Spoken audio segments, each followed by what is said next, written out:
Wrestling fans around the corner, around the world, I'm Dan Marati. And I'm JTG, aka Jay the God. AKA the Human Shopping Channel come to life.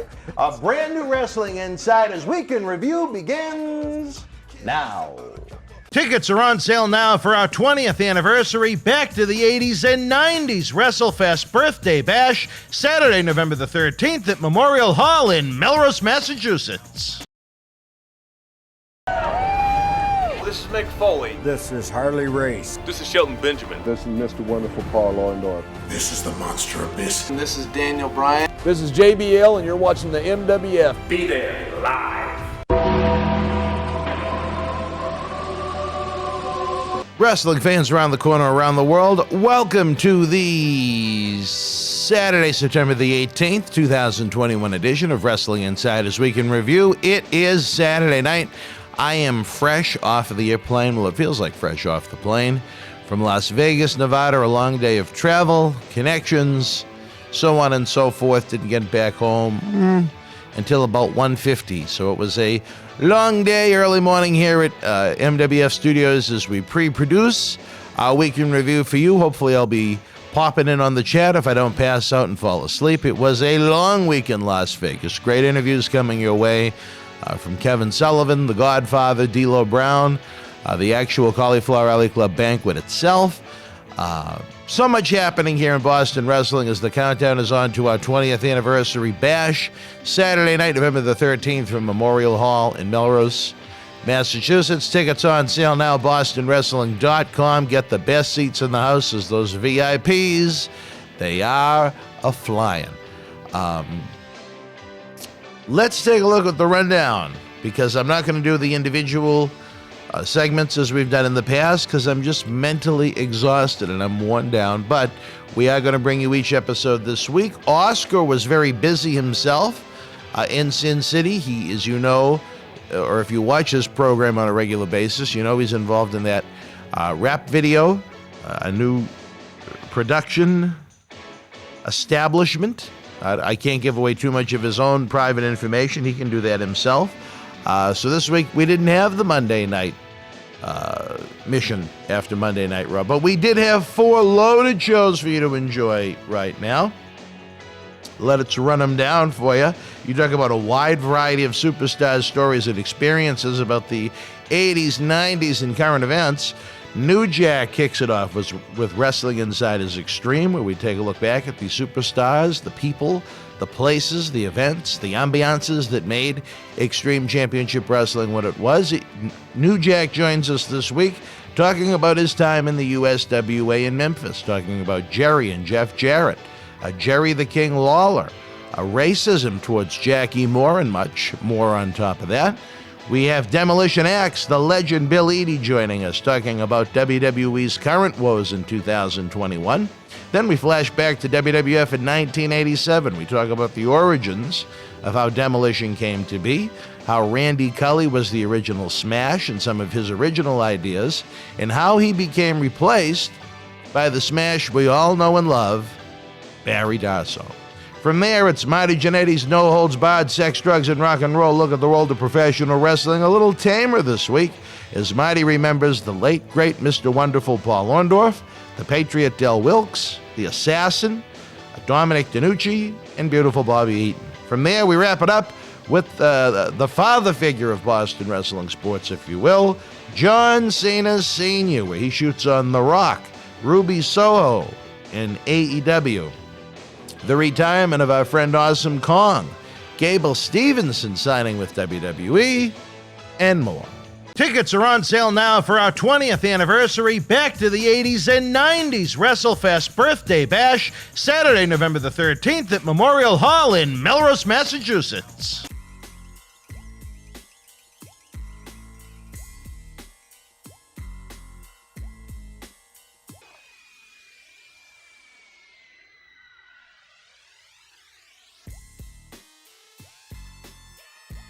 All right, wrestling fans, welcome back to Wrestling Insiders. Dan Marati with our new friend New Jack. Yes, sir. The response to episode 1, it was not the typical program that we offer. Again, this is one, I guess, maybe of a little more adult variety, but the response was phenomenal. The fans loved your stories about three men that you really don't really give a fuck about, I guess is a good way to put it. Yeah. Abdullah, Tony Atlas, Brian Nobbs. You can check it out in the archives. We had a lot of fun. We had a lot of laughs as he verbally obliviated the three of them. But now I want to go back in time a little bit. We catched up with you about what life is like in the world of New Jack in 2020, 2021 with coronavirus, how you've stayed busy. Want to go back in time to what got you interested in the King of Sports Professional Wrestling. On that Dark Side of the Ring documentary, you described a very tough childhood, I guess, as being is a way to sugarcoat it, really. Yeah. You know, that no kid should have to go through. You know. I had a buddy. We played semi-pro football in Atlanta. You played semi-pro football? Yeah. Okay. And he had been training down at the power plant, but he couldn't afford to pay no more. So they told him to stop coming. So he approached me, and he was like, I've been training, and I could train you, and we could wrestle. And at the time, I was like, man, I don't want to do that shit. How old would you have been around this time? 29. Oh, you were that old when you broke in? Yeah, I broke in the business. I was damn near 30. I didn't know that. Okay. Yeah. Okay. So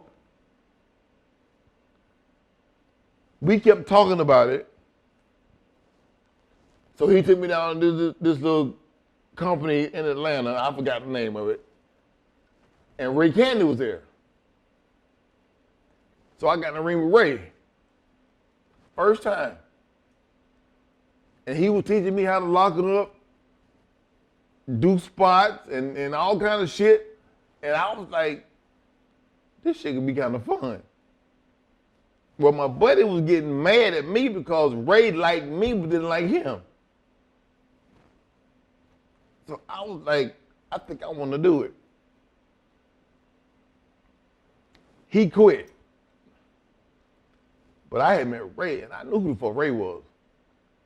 So I was like, well, I'm going to keep doing it. So I kept doing it. A few weeks went by. And then this local company in Atlanta, North Georgia Wrestling Allowance, they was running shows on the weekends, and they would come on TV at 4 o'clock in the morning. Wow, what a time slot. Yeah. So I made a video and took it to the guy. His name was Sammy Kent. He's dead now. And he was like, I like it. He said, you need to keep training, but I like it. So then Ray would come down to North Georgia and train me. Along with me working with the guys that Sammy had down there, they put me on TV. I'm up at 4 in the morning watching my ass on TV, right? And I was like, he was like, just stick with it and we can do something. I worked with him for about 6 months. USWA. Came back from USWA. Jim Cornette was in town, and he was at the hotel, and he saw the show. So he called Sammy and asked Sammy to get in touch with me to tell me that he wanted me to do a tryout with Smoky Mountain. Mm-hmm. So at the time, me and Mustafa wasn't tagging. Mustafa was down there as Sheikh Mohammed Mustafa, some crazy shit where he was eating raw meat and had a face paint. And I was like, what the fuck? And I was like, I don't want to do that. So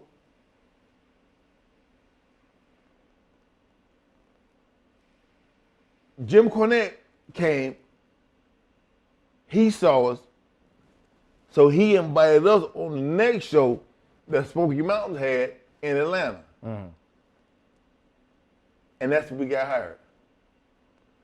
And Cornette was like, y'all got a name? I said, I'm New Jack. That's Mustafa. He said, no, do you have a tag team name? I said, no. He said, well, let's figure out the name. So we started pitching each other names. And I was like, no, I don't like that. And then I pitched one to him, he's like, no, I don't like that.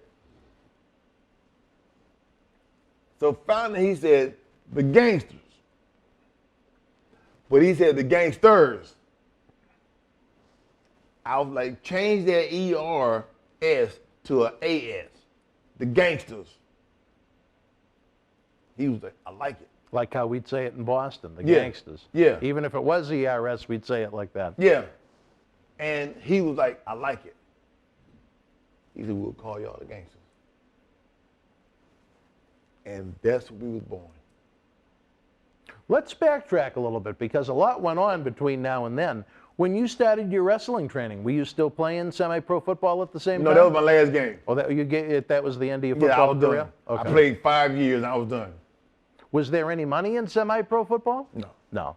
It's almost like indie wrestling? Yeah. Yeah. $50. Were you a wrestling fan when you were a kid growing up?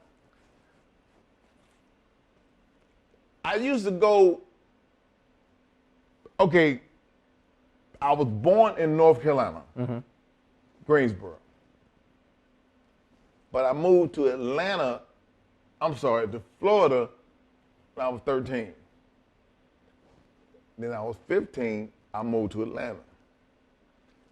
So I would go to the shows sometimes. And my favorite wrestler was Dusty Rhodes.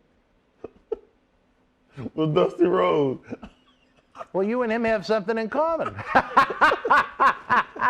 You shared a certain fruit together.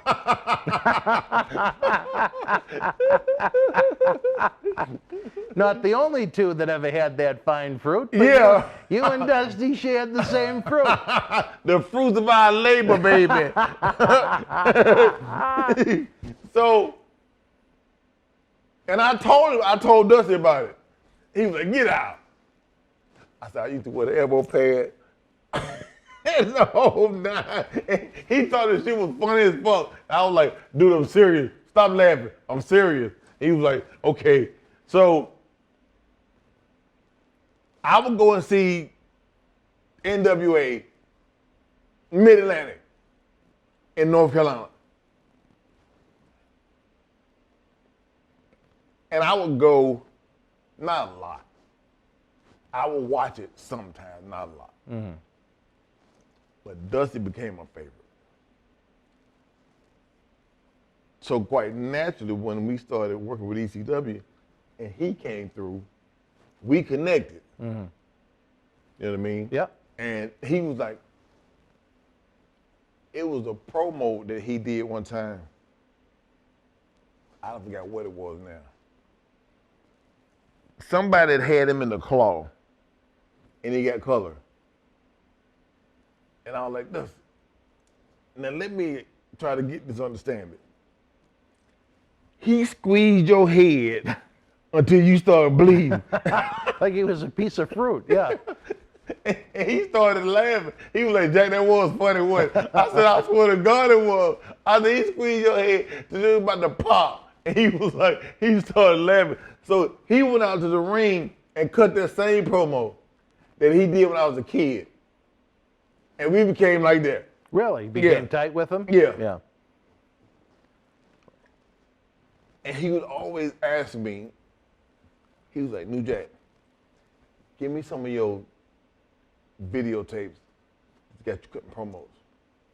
He said, my son Cody is one of your biggest fans. Really? And Cody was a kid then. Oh, yeah, during the ECW days? Yeah, he was a kid. And I would give him my tapes. And I asked him one day, I said, Dusty, you sure these tapes ain't for you? He was like, no. I said, you sure? He was like, no, they're not for me, they're for my son. I said, all right. So I gave him, I was just fucking with him, you know what I mean? But I gave him the tapes, and I don't know what he did with them, but he was just like, I was his favorite. And we got along just like that.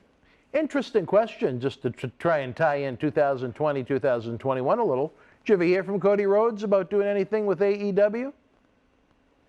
No, but I'm gonna tell you what I did one day. And I was like, oh, I shouldn't have did that.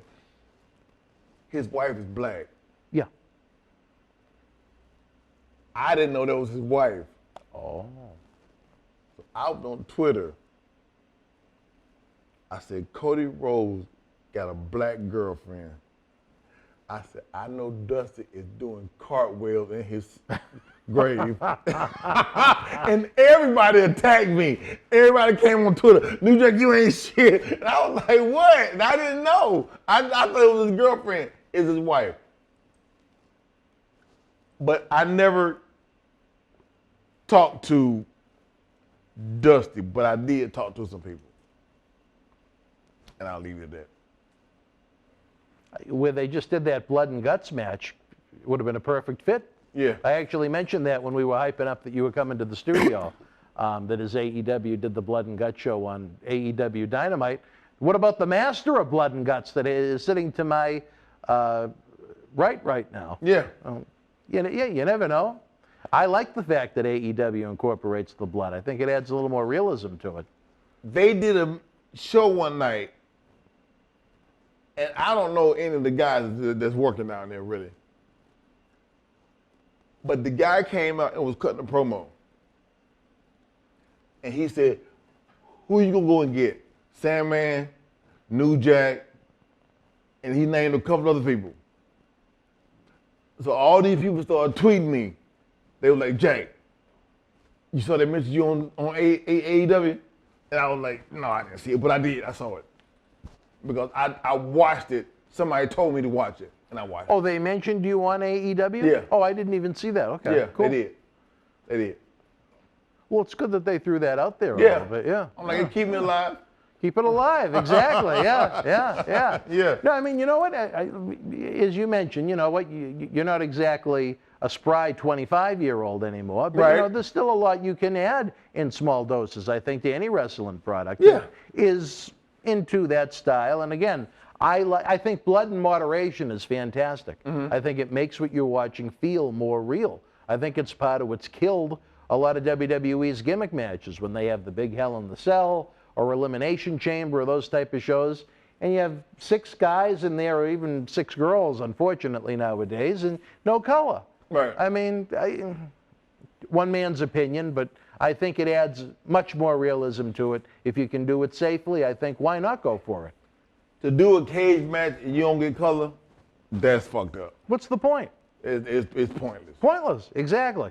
And now that the WWE is so women heavy as far as trying to do it, you know they would never let that happen Right. in 2021. But what are you going to do? What are you going to do? I just thought, I thought of you when that blood and guts match came up. But, you know, as a kid that went through almost like a Dusty Rhodes promo, tough times, was wrestling maybe, was it a little bit of an escape for you from reality when you'd watch it as a kid, or? Yeah. Yeah. Yeah. I enjoy watching it. And I think, I hate to say it, and hopefully this doesn't come across the wrong way, I think there's a lot of kids when they're in tough times, tough situations, abusive situations at home, you know, they can find pro wrestling or even things like comic book heroes. It's a great, great release for them. Yeah, of course. And I'm sure you've probably heard that before. Yeah. And it must make you feel pretty good. It You know, does. that now that you lived, unfortunately, as a little guy, you had to live that life, but now as an adult, you've been able to, you know, maybe help some kids that needed an outlet to escape mentally what they live with every day, whether it be a situation with a parent or an abusive situation. Because the world is so crazy right now, there's so many different avenues kids can be hurt and abused in. To be that outlet, to try and, you know, make life a little, give them a chance to have a little fun, some escapism, you know? I was at a Chinese restaurant in Greensboro. And I walked in, and this kid was getting ready to order his food. And we met eye to eye when I walked in the door. He was like, hell no. New Jack? And I was, he was like, I'm in college. He said, can I have you on my podcast? And I thought it was funny. And I told my wife about it, and she started laughing. And he took a picture of me and him and put it on Instagram. And he started keeping in touch with me. So I told him, I said, when I'm back settled, I'll do your podcast. He was like, dude, please do. He said, I ain't gonna let you forget. He said, me and my friends, my college students, he said, my college friends, he said, we are fucking diehard New Jack fans. And he's in his 20s, like 19 or 20. You know what I mean? Yeah. So it's like. Was this recently? Yeah. Yeah. This was like within the last month. Oh, really? Okay. Yeah. Yeah. You know what I mean? So it's like I got young fans as well as older fans. And they keep up with me. And that's one cool thing about WWE Network. I mean, I don't know what kind of feedback you receive when you do your various appearances in FanFest, but I mean, there's such a great body of your work available to fans at the touch of a button. And the same thing with YouTube. I mean, anyone with the internet can access YouTube. Yeah. And there's so much New Jack stuff out there from ECW and other places that you've worked on there. That must make you feel pretty good that people that weren't even alive, you know, when you were having some of these outstanding brawls, now all of a sudden are huge New Jack fans. Yeah. Yeah. Yeah. We did a show and it was these 3 little girls walked in. They couldn't have been no more than 8 or 9. And they all had on New Jack shirts. Really? They had the sleeves cut like I cut mine, and they had it cut around the waist, the whole 9. And they came in, hold up the X. They were kids. Little kids like that? Yeah. That must have made you feel great. It did. Yeah. It did. It sure did. I bet you weren't expecting that. No. I mean, that, you know, college age kids, okay, but an 8 or 9 year old girl, that must have been kind of funny. Yeah. Yeah. Yeah. Just shows the power of what it is we do. Yeah. You know what it is? For the frustrations, the stress, the successes, and the happiness that goes along at different points of our wrestling endeavors and our careers. To have those special moments like that, I tell you, my funny one was, I told you about, this is the house that the Iron Sheik built, so to speak.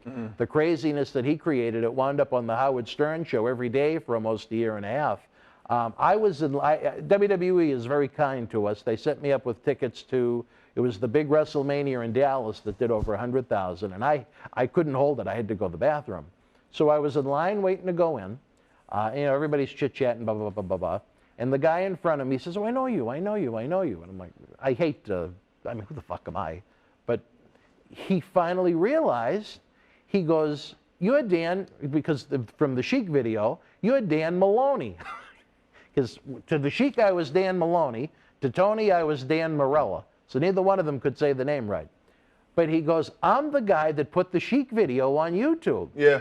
And I said, get the fuck out of here. And we became buddy-buddy just by happening to walk into the same line at the bathroom at the same time, which I always thought was kind of a funny story. But anyway, back to you, your career. That's why people are watching, not my little anecdotes. Did you know who Ray Candy was before you started to train with him? Yeah. Yeah. I knew he was. Were you impressed meeting him in person, or? Of course. Yeah. That's Ray Candy, of course. You know what I mean? We took together. He would be like, if you ever have any questions or any problem, call me. So when we get through doing Smoky Mountains, I would drive back to Atlanta. And I would call Ray sometime at like 2 in the morning. He might be asleep. But he would wake up and talk to me on the phone for like an hour. And he would always tell me, and this is from Ray. He said, New Jack, don't let them crackers do to you what they done did to niggas for all these years. And I said, what? He said, if you let them, they'll play you like a goddamn idiot. That's when Tony Atlas' name came up. During that conversation? Yes. He said, look at it. Sure did. For those fans that may not be familiar with Ray Candy, tell us a little about him and his career and so on, especially here in the Northeast, where I don't believe he ever worked for WWF. Ray was down in Memphis, in USWA.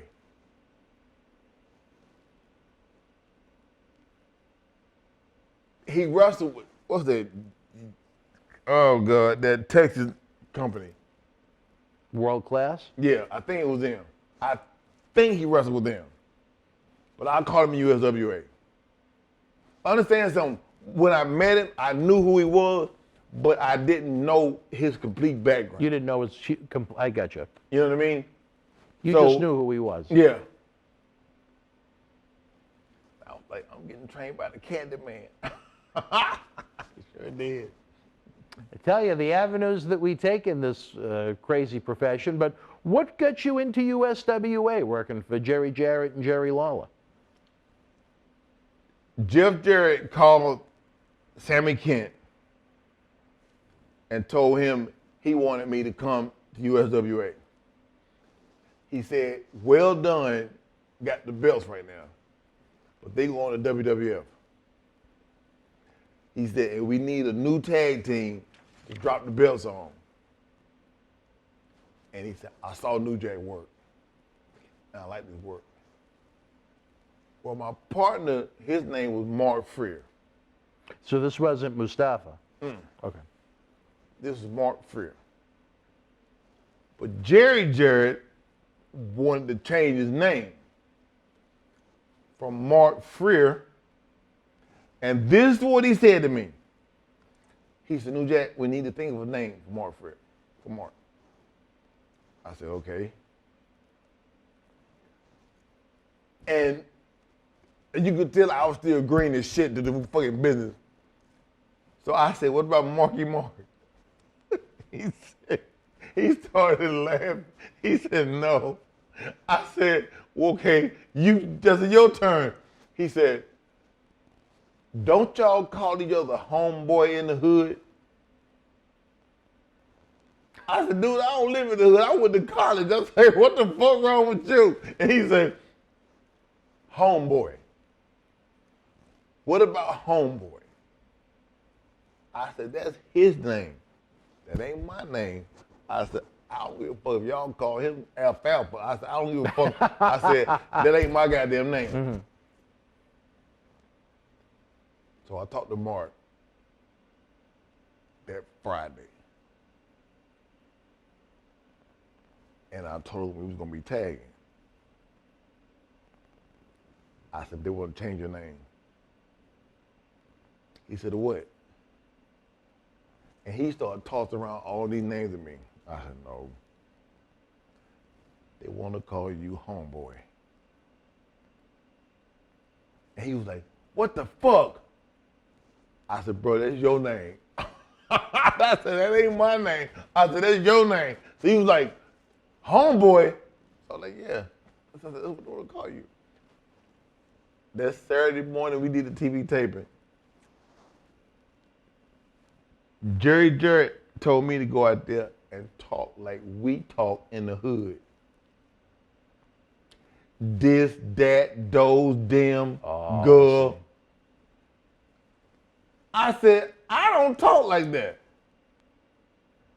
You know what I mean? I said, now you might could find you a black guy that'll do that. I said, but I don't talk like that. He was like, okay. Well, what are we gonna do? He said, I need you to be from the hood. I said, I can be an educated nigga from the hood. I said, but I'm not going on TV talking like I'm fucking retarded.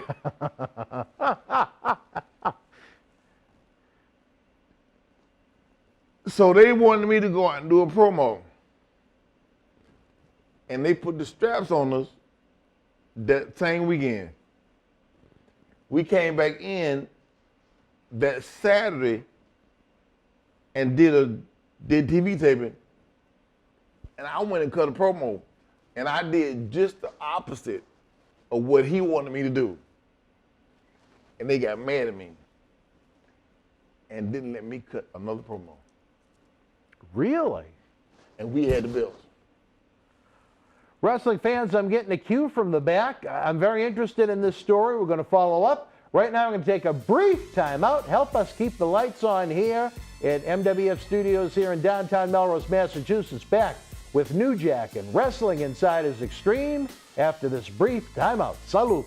Tickets are on sale now for our 20th anniversary Back to the 80s and 90s WrestleFest Birthday Bash, Saturday, November the 13th at Memorial Hall in Melrose, Massachusetts. Boston wrestling sports in the MWF explodes into a new year with professional wrestling content galore and need you to join our family. Every Tuesday night at 10 p.m. after our Monday Night Raw review, it's Wrestling Insiders at your house with WWE Hall of Famer Mr. USA Tony Atlas. Wednesday nights at 10 p.m. after NXT and AEW, join rotating legends on Wrestling Insiders Special Edition. Every Thursday night at 10 p.m. after our NXT and Dynamite review, it's Marty Jannetty's no-holds-barred sex, drugs, and rock and roll journey on Wrestling Insiders Party with Marty. Friday night after SmackDown, don't miss John Cena Sr.'s Wrestling Insiders Fabulous Fridays. Plus, look for classic clips, history videos, bonus live episodes, pay-per-view watch-alongs, and more. For less than a cup of coffee at Starbucks, get early ad-free access to our Wrestling Insider talk shows, our acclaimed studio shoot interview DVD library, and help keep wrestling legends working during the worst of times. Join our growing family at patreon.com/Boston Wrestling. Expect the unexpected in 2021. Cheer. Why, hello. I would ask what was on your mind, but I already know. You want to know what has got my beard looking oh so majestic. And I'll tell you, it's sexy as hell beard care. Coconut oil, vitamin E oil, almond oil, both sweet and bitter, shea butter, it's all natural. Yes, JTG has actually come out with a high quality product. So support your boy by going to sahbeardcare.com and take one step closer to becoming sexy as hell. Cheer. Ooh, cheer. You know? All right, wrestling fans, welcome back to Wrestling Insiders Extreme, a more adult-themed version of our show than you may be accustomed to. If we offend, we apologize, but it is the theme of the show. Maybe not episode is for everybody. Universal Studios, they put out films. Some are rated PG, PG-13, rated R. This is maybe our R-rated version. I don't know. When you get New Jack, you know what you're going to get, goddamn. When you went to USWA, I believe it was still 92, and you said that was the year you broke in, so you were relatively green at that point. Yeah. Yeah. That must have made you feel pretty good that it made, a quote-unquote major promotion like USWA, run by the Jarretts and Jerry Lawler, wanted you to come in, so, I don't know, inexperienced, I guess would be a way to put it. And they put the straps on us. Quick. And then when I went back to North Georgia, they put the straps on me again. So every time I would go to a company, I would get a belt. And I didn't know shit. I ain't know nothing, but I would get a belt. They would push me. They would give me a push. Now, what is it that you think promoters liked about you so well? Was it that I know in the USWA they didn't like it, but was it that your interview ability was so good? I've never seen really young footage of you prior to ECW wrestling. But what do you think the promoters liked so much? You never saw my promos in Smoky Mountain? Just from the clips that were on Dark Side of the Ring. So very minimal. Well, those did it. Jarrett came up to me when I went to TNA the first time. Mm-hmm. I had just cut a promo. Came out of the ring, went in the back. He said, "New Jack, come here." He said, "I'm going to say this to you, and I want you to take it for what it's worth." He said, "You cannot teach that." I said, "Teach what?" He said, "You can't teach charisma. You're either born with it or you don't have it." He said, "But you go out there and cut a promo." And he said, "You can't teach that." He said, "I don't give a fuck who you listen to. You can't teach it." That meant a lot. Yeah, I mean, look at the career that Jerry Jarrett had, Mm-hmm. And you're talking about when you did some shows for them when they were still, was it the Nashville Fairgrounds? Going way back, or was this Universal Studios Coliseum. then?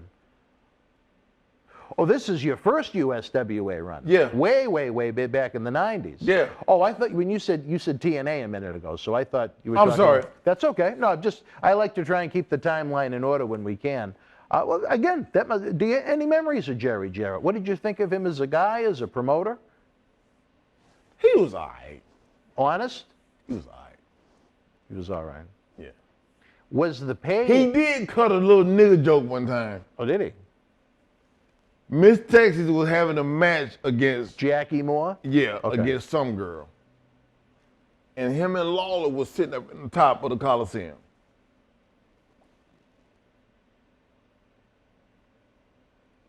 And Lawler, the loser of the match got thrown into a bucket of mud. So they threw Jackie in the mud. And Lawler said, look at her, look like a little nigga dog, a little wet nigga dog. And I was standing there.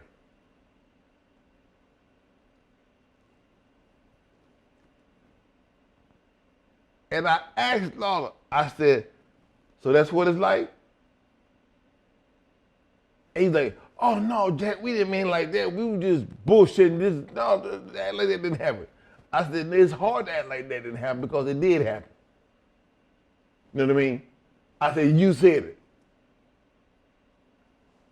We didn't talk no more. Ever? Nope. Let me throw this one at you. Again, I go back to the book of Tony Atlas verbally from what he said on this show. He said that the N-word was almost a form of Connie. Would you agree with that statement or no? Say it again. The N-word was used by people in the locker room, maybe more in his day in the 70s and 80s. It was almost a form of Connie. He said he was referred to by the N-word so much, if someone called out Tony, they didn't even know they were talking to him. Because he allowed it. He fucking allowed it. That's why I said, that's why I don't like that nigga to this day. Because he allowed it. You think if he stood up and maybe put his foot down about it, you think maybe it would have been a little different? He would have got more respect and he probably would have got more a bigger push. Like I said, they tried that shit with Mark Henry. Mark Henry wasn't hearing it. And Mark's still getting a pretty nice Legends contract now in 2021. Yeah. Yeah. Respect. Yeah. Respect. And you know what's even funnier? I don't know. I'm sure you're familiar with Dick Murdoch. Yeah. He part of the KKK. Yeah. Tony would travel with him. He probably drove. And he said Dick Murdoch would explain to him his views of the KKK, and it's really not about blacks. It's about blacks mixing with white kids, and so I guess Tony felt he was getting an education traveling with these KKK members, which I just found to be odd but interesting. One night we was in Minnesota, I think. I had met this girl at the mall. Drop dead gorgeous. Mall of America, the big one? Yeah. Yeah. Drop dead gorgeous white girl. So we started talking. And she said, what are you doing here? I said, I professional wrestle and we got a show tonight. She was like, really? I was like, yeah. She said, can I come? I'll bring my mom. This was the ECW show. I was like, sure. Her not knowing, and because she looked as good as she did, wasn't nobody gonna say shit to her about nothing. She came to the side door and walked in, went in the locker room and got a chair and sit down. And Tommy Dreamer went up to her and asked her, what was she doing there? She said, I'm waiting on Jerome. Tommy said, New Jack? She said, oh yeah, that's his stage name, but yeah, I'm waiting on him. Dustin Rhodes was sitting right there. When I walked in, Dustin Rhodes said, "Come here." He said if Dick Murdoch saw that, he would be turned over in his grave.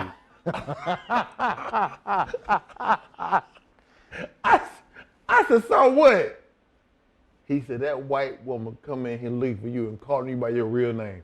He said he would turn over in his grave.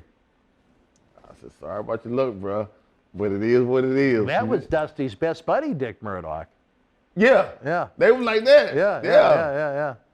Minnesota, I'll say this, there are some beautiful women in Minnesota. It is. I remember I got actually stranded, Cauliflower Alley Club that we mentioned. I went to the reunion in Vegas and had connecting flights. Back-to-back weeks I got stranded there, and they put me at a hotel, I don't know if it was a Hilton or something like that, but this, I mean, half Italian, I believe half Vietnamese girl at the check-in, both weeks in a row. Oh my God, I was ready to move to Minneapolis. Mm-hmm. There's some beautiful women in the state of Minnesota, but And them white women love black guys. Oh, they do, bro. It is known, that is the capital really, of interracial relationships. Minneapolis? Yes, Because it's so rare, or why? because you don't find niggas in, That's what I mean. Yeah, it's a rarity. yeah. It's unique. Yeah. And when we show up, it's like all bets are off. Tony's, I know we mentioned poor Tony again, but he said when he moved to Maine, it was the same thing. There were so few African Americans up there that it was like, the toy that everybody wanted to play Yeah. with. So you got one thing in common with the guy, I guess. But no, just some beautiful women in Minnesota. I don't even know how the hell we got on that track. But so you and Jerry, I was going to ask you if you had any memories of Jerry Lawler, other than what he said about Jackie is the dog in the mud. Any interactions with him, good or bad, prior to that? I got banned from Twitter for leaving a tweet about Lawler when he had that heart attack. Oh, no. And I went on Twitter. I said, I hope that motherfucker dies. I said, I fucking hate him. I hope he dies. They shut my Twitter page down. Was it just from that one remark, or Yes. were there other things you didn't like about No, it? that was it. That was it. And they left me a little comment about why they did it, but it was because of what I said about Lawler. And you know the thing, John Cena Sr., who I mentioned that thinks so highly of you, the one thing he dislikes about me is that I have the same mindset that you do. I think you can be genuinely good to everybody, but once they fuck with you once, or you're in a situation like that, why put yourself in the position to be around it again? You know what I mean? I think that's horrible, and I think it's hysterical at the same time. Now, what about Jerry Jarrett, though? That was who I originally brought up. Did you like Jerry as a promoter, or was he honest with you? Did he treat you right? He was cool with me. Mm-hmm. Never had a problem with it. Jeff, on the other hand, I didn't like. Now, why is that?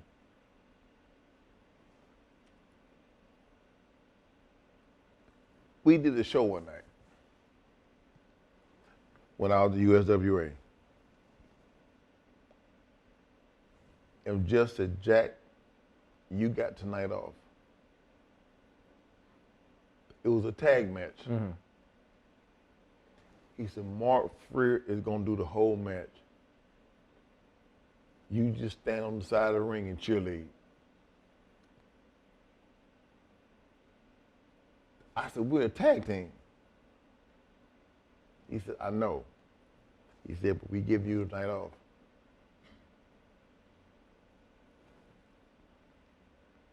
And Mark did the whole match. I didn't come in one time. I go to ECW. I started using the guitar. Jeff Jarrett all of a sudden started using a fucking guitar. I said, I wonder where that came from. Do you think that Jeff didn't like you? Did he not like the reaction that you were getting from the fans where you were over? What do you think? No, I was over, and he didn't like the fact that I was over. That was the problem. He's in my book. Oh, really? He puts me over in my book. He put you over? Yeah. You got a quote from him? It's in there. Interesting. Oh, I can't Buy the wait to book? read it. Oh, I was hoping for a comp, brother. Come on now. But no, I really am anxious to read it. So you and Jeff, whatever the issue was back in USWA, and then him kind of hustling your gimmick from ECW, you guys are cool now? If I saw him, I'd speak to him. That's the extent of it. Yeah. Yeah. I wouldn't give him a glass of water if he was starving. For fucking, if he died down of thirst, I wouldn't give him a glass of water. But you'd say hello to him at least. Yeah, I speak, hey, motherfucker, you want some water? Oh my God, this is hysterical. But was the money as bad as everybody said? In USWA? Yeah. $50 a night. Wow. How many shots a week? 4. Wow, $200 a week? Jesus. Now, how did you survive on $200 a week? I had a Fiero. Remember the little cars? Yeah. I was sleeping in my car. Wow. Then all of a sudden, somebody turned me on to ring rats. And I was like, I think I can swing this. So every time I would go out to a bar or go to a club, I was looking for a bitch that had her own apartment. I was on it. I was on it, bro. I'm not bullshitting. This was your first experience with ring rats, was in Tennessee? Yeah. Okay. And it was like this one chick, we weren't even sleeping together. She was a big wrestling fan. Really? So there was no sex? No. She was a wannabe rat? Yes. But she would let me come to her house, take a shower, she'd cook. Did she not want the sex, or did you not want to give it? I didn't want to fuck her. She didn't want to fuck me. We were just friends. Really? Oh, well, that's nice. We were just friends. Yeah, that's actually pretty cool. Yeah. Yeah. Now, did you have a lot of rats down in the USWA territory? No. Really? That wasn't was it It started in Smoky Mountains. rats? Yeah. Okay. Now, why not in USWA, though? It just, I mean, we would do a show. We would be at the studio Saturday morning. And we go somewhere, I forgot how the schedule went, but we go somewhere Saturday night. Monday, it was the Coliseum in Memphis. Tuesday, it was Evansville, Indiana. Mm-hmm. Wednesday, it was somewhere else. Thursday, then off Friday.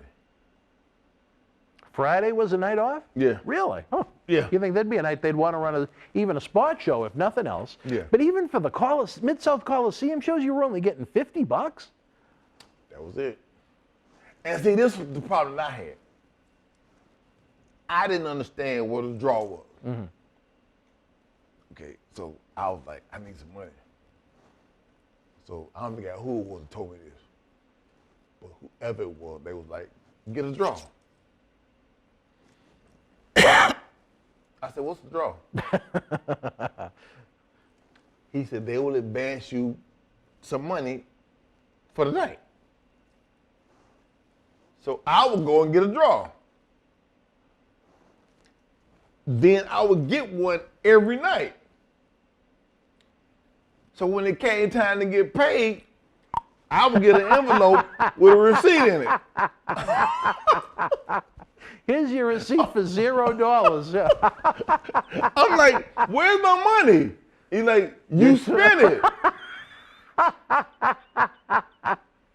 And I'll say this, to be fair, to show how bad things were in the WWF, 94, 95, even 93, you know, there were a lot of guys that were living off of those draws. The house shows were drawing so bad. You know, I think you could take up to $200 a night for the draw in WWF, and a lot of them would take it, and then the check would be for zero. Yeah. So along the lines of what you're saying, but to try and live on $200 a week, I'm sure you haven't come across them, but some of the episodes we did with Marty and the Nasty Boys, when they talk about this one bedroom apartment that the Nasties and the Rockers would share, and then Kurt Hennig and Scott Hall would stay there when they'd come to town, and certainly a lot of activity going on in that apartment. And then right above them was actually Rocky Johnson, his lovely wife Ada, very nice lady, and a very young Rock, who they called Dewey at the time. So that must have been a very unique apartment complex, to say the least, in Memphis. And Smoky Mountain, Jim Cornette ran the townhouse. So all the boys would come in town, and we would stay there. In one townhouse? Yeah. Now, I'm sorry. Go ahead. Now, were you able to find enough rats or enough women that were able to help you 7 nights a week have a place to stay in USWA? It varied. Most nights. Hey, most nights. Now, John C., was that 2 or 3, brother? That was 2. All right. All right, wrestling fans, as we continue this fascinating conversation, we're going to take a brief timeout. We'll be back with the hardcore icon himself, Mr. New Jack, after this brief timeout. Tickets are on sale now for our 20th anniversary Back to the 80s and 90s WrestleFest Birthday Bash, Saturday, November the 13th at Memorial Hall in Melrose, Massachusetts. Wrestling fans around the corner, around the world, I'm Dan Marotti. And I'm Mr. USA WWE Hall of Famer Tony Atlas. The road to WrestleMania has begun. Wrestling fans are looking to add to their man caves. You got to see what we have in the eBay store. Check it out. Here's your chance to own a piece of history from the 2020 WWE Draft. On the second night, October the 12th, The Fiend, Bray Wyatt, and Alexa Bliss unleashed hell on Andrade and Zelina Vega. This limited edition 11x14 collector's poster is number 26 of only 50 made, personally signed by both The Fiend and Alexa Bliss, direct from friends at WWE. Comes with certificate of authenticity hologram on the poster itself, suitable for framing. You'll also receive a bonus autographed mystery photo and an on-air shout-out as our thanks to you. Get this ultra-rare autographed Fiend and Alexa Bliss poster now. Wrestling fans, especially here in the Boston area, we want to thank our great friends at Red Rose for their support for all of our charitable endeavors and programming efforts. Red Rose is 2 years young and extremely thankful for all the support they've had from our neighbors here in Melrose and beyond for an amazing first 2 years. Red Rose thanks Melrose and all of the first responders who have fought the good fight and have never given up hope during these unprecedented times. We did it together. Follow Red Rose on Facebook for their anniversary special, facebook.com/Red Rose Melrose. You'll be glad you did. Open until 2 a.m. Red Rose will give you fresh, piping hot, mouth-watering food that'll put an ear-to-ear smile on even the toughest critic's face. Check out their full menu online at redrosema.com or give them a call, 781-620-1889. Wrestling fans, welcome back to Wrestling Insiders Extreme. Again, we warn you that this show may not be for everybody. There may be some adult themes, some adult language compared to some of our other great talk shows that we have 5 nights a week. But you know what? Fuck it. That's what this show is all about. Fuck them all. Fuck them all, baby. So USWA, I think we were just talking about before we went to the break, for the lack of income you were getting, you really needed the help of people to try and have a place to stay. Were there enough where you were going to some of the same cities, the same towns on a weekly? There were not enough women to go around. No. Were there a lot of guys trying to do the same thing that you were, trying to find rats to give them a place to stay for free? Bro, we would sleep anywhere. Me and Mustafa would go out to clubs. Well, you were with your other partner at this Yeah, point. Right? I was with my other, but then when I went to Mustafa, we would go out to a club. And I'd be like, the mission for tonight is find a bitch with her own apartment or house. Mustafa ain't got no rap. Nothing? No, he just fucking, I love him to death. He needed you. He ain't got no rap. He needed you. And every time I would meet a girl, he would come with us. every time. And I can honestly say, we wasn't fucking them all the time. A lot of times, there would be somewhere to stay for the night. So you honestly found just some genuinely nice women sometimes? Yeah. Yeah. They'd be like, want to go to Waffle House? But yeah.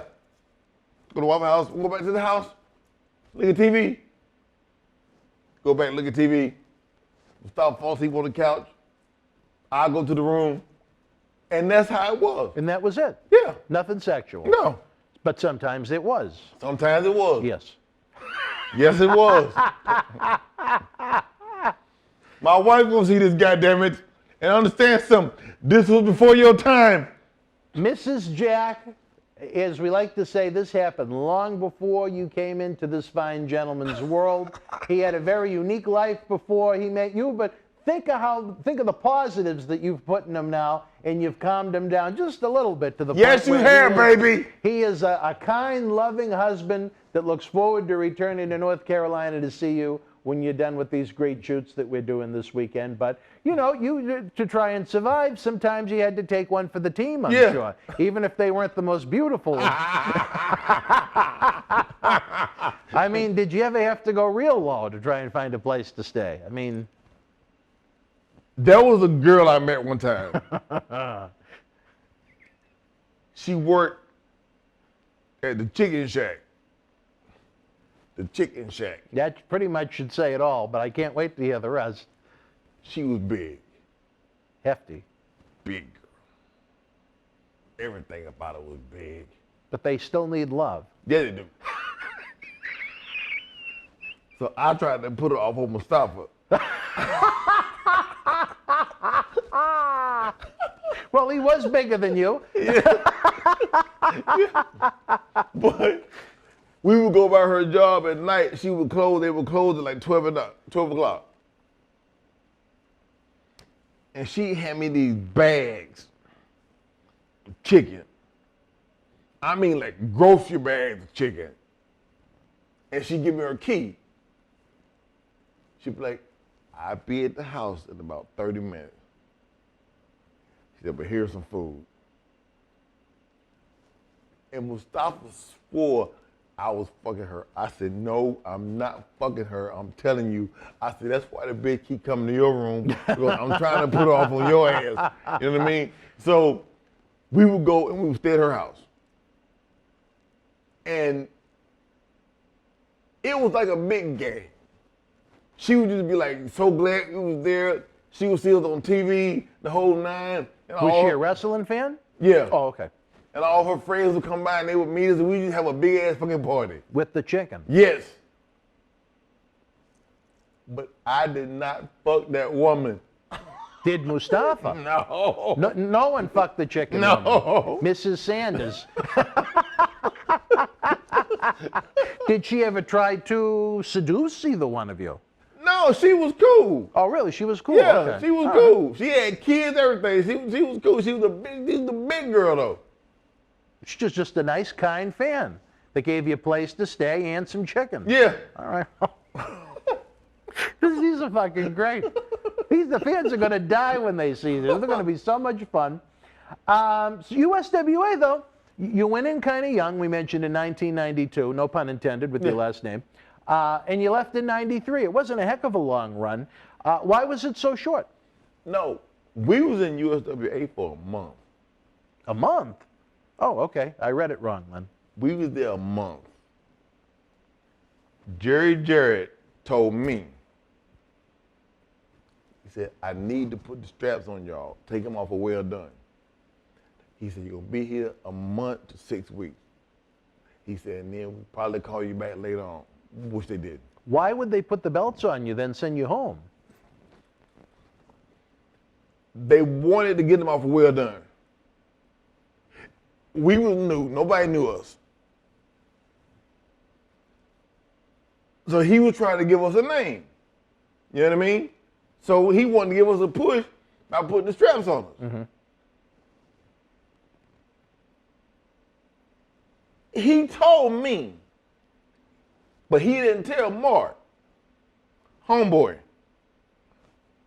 homeboy. He didn't tell him. So Mark packed up from Indiana and moved to Memphis, thinking we was gonna be there for a while. So the week before we left,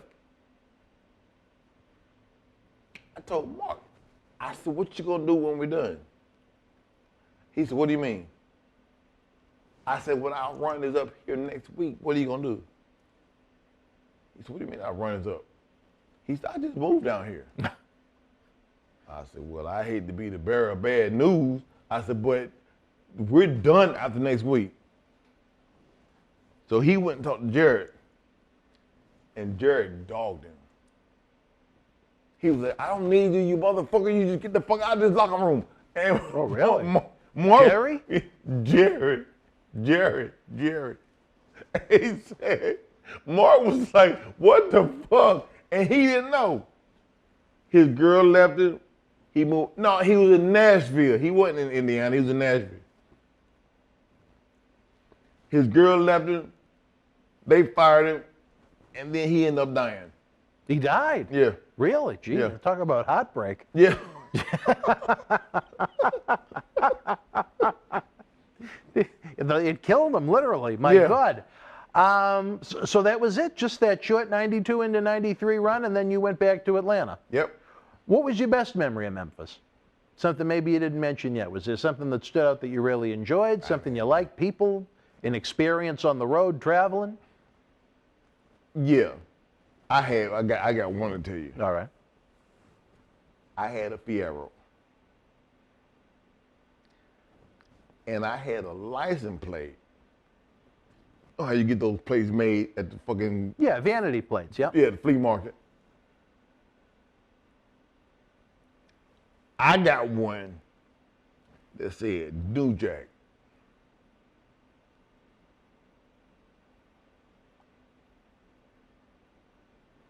And all the boys would go out to my car when I would show up and sit on the hood of the car, open the legs up where you could see the plate.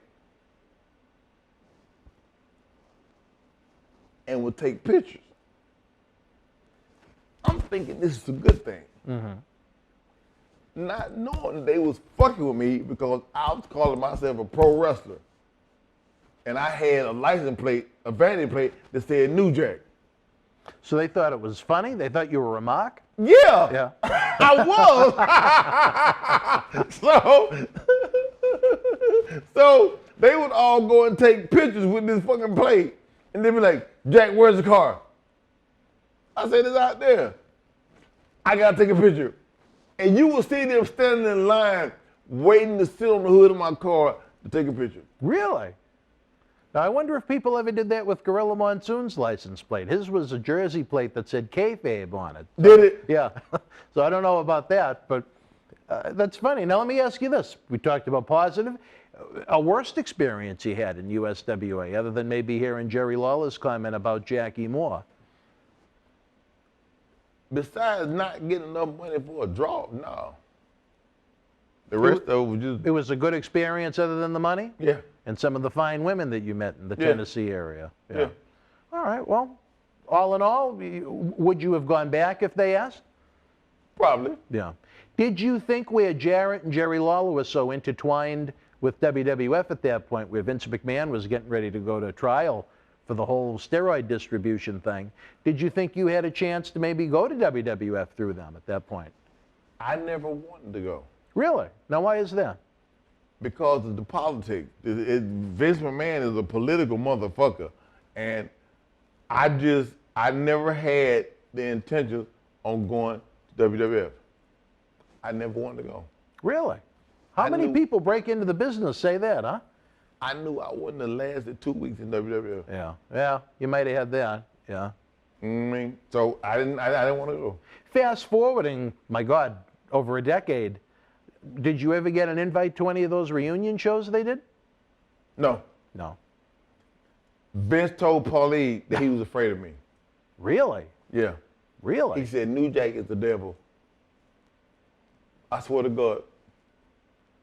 How did you find that out? Paulie told me. Did he? He said New Jack is the devil? He said he is the devil. Because I had went on a couple of TV shows and did interviews with him, about him. About Vince? Yeah. Okay. And I dogged the shit out of him. Okay. You know what I mean? But a lot of people do that. Yeah, but I did it. I dug in. And he was like, I would never hire him. He's the devil. How bad was the interview that it turned him off that much? I mean, look, he has some people under contract right now that have decimated him verbally. I did. What did you say that was so bad? Do you remember? It's been so long, I don't remember, You even but remember? it was bad. Yeah. It was bad. New Jack is the devil. Wow. And I think you really would have added something to those shows. I think the fans would have gone apeshit to see you come out. I think so. Oh, yeah, yeah. But we'll get there as time goes on, wrestling fans. Isn't that perfect? We're getting the cue from my good friend John C. Riley. We're wrapping up the show, talking a little USWA, the good, the bad, the draws, the checks, the receipts, in the pictures with the license plate. For our friend New Jack, I'm Dan Marati. We'll see you next week on Wrestling Insiders Extreme. Good night.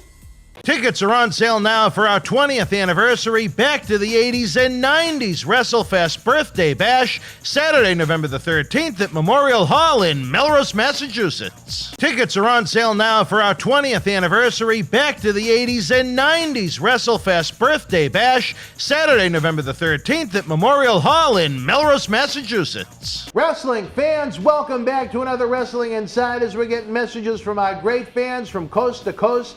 Our good friend Radley Fenner from down in New Zealand sends his hello. Abrian Nelson from Jacksonville, Florida. Oh, we've got friends out in Denver, Colorado, Salt Lake City. They keep sending us these great messages. They're loving the content, Bill. We have our moderating staff online that help me because the night of the shows, I'm trying to get the word out on social media. We got Slick Rick B up in Maine that's been a mainstay with us.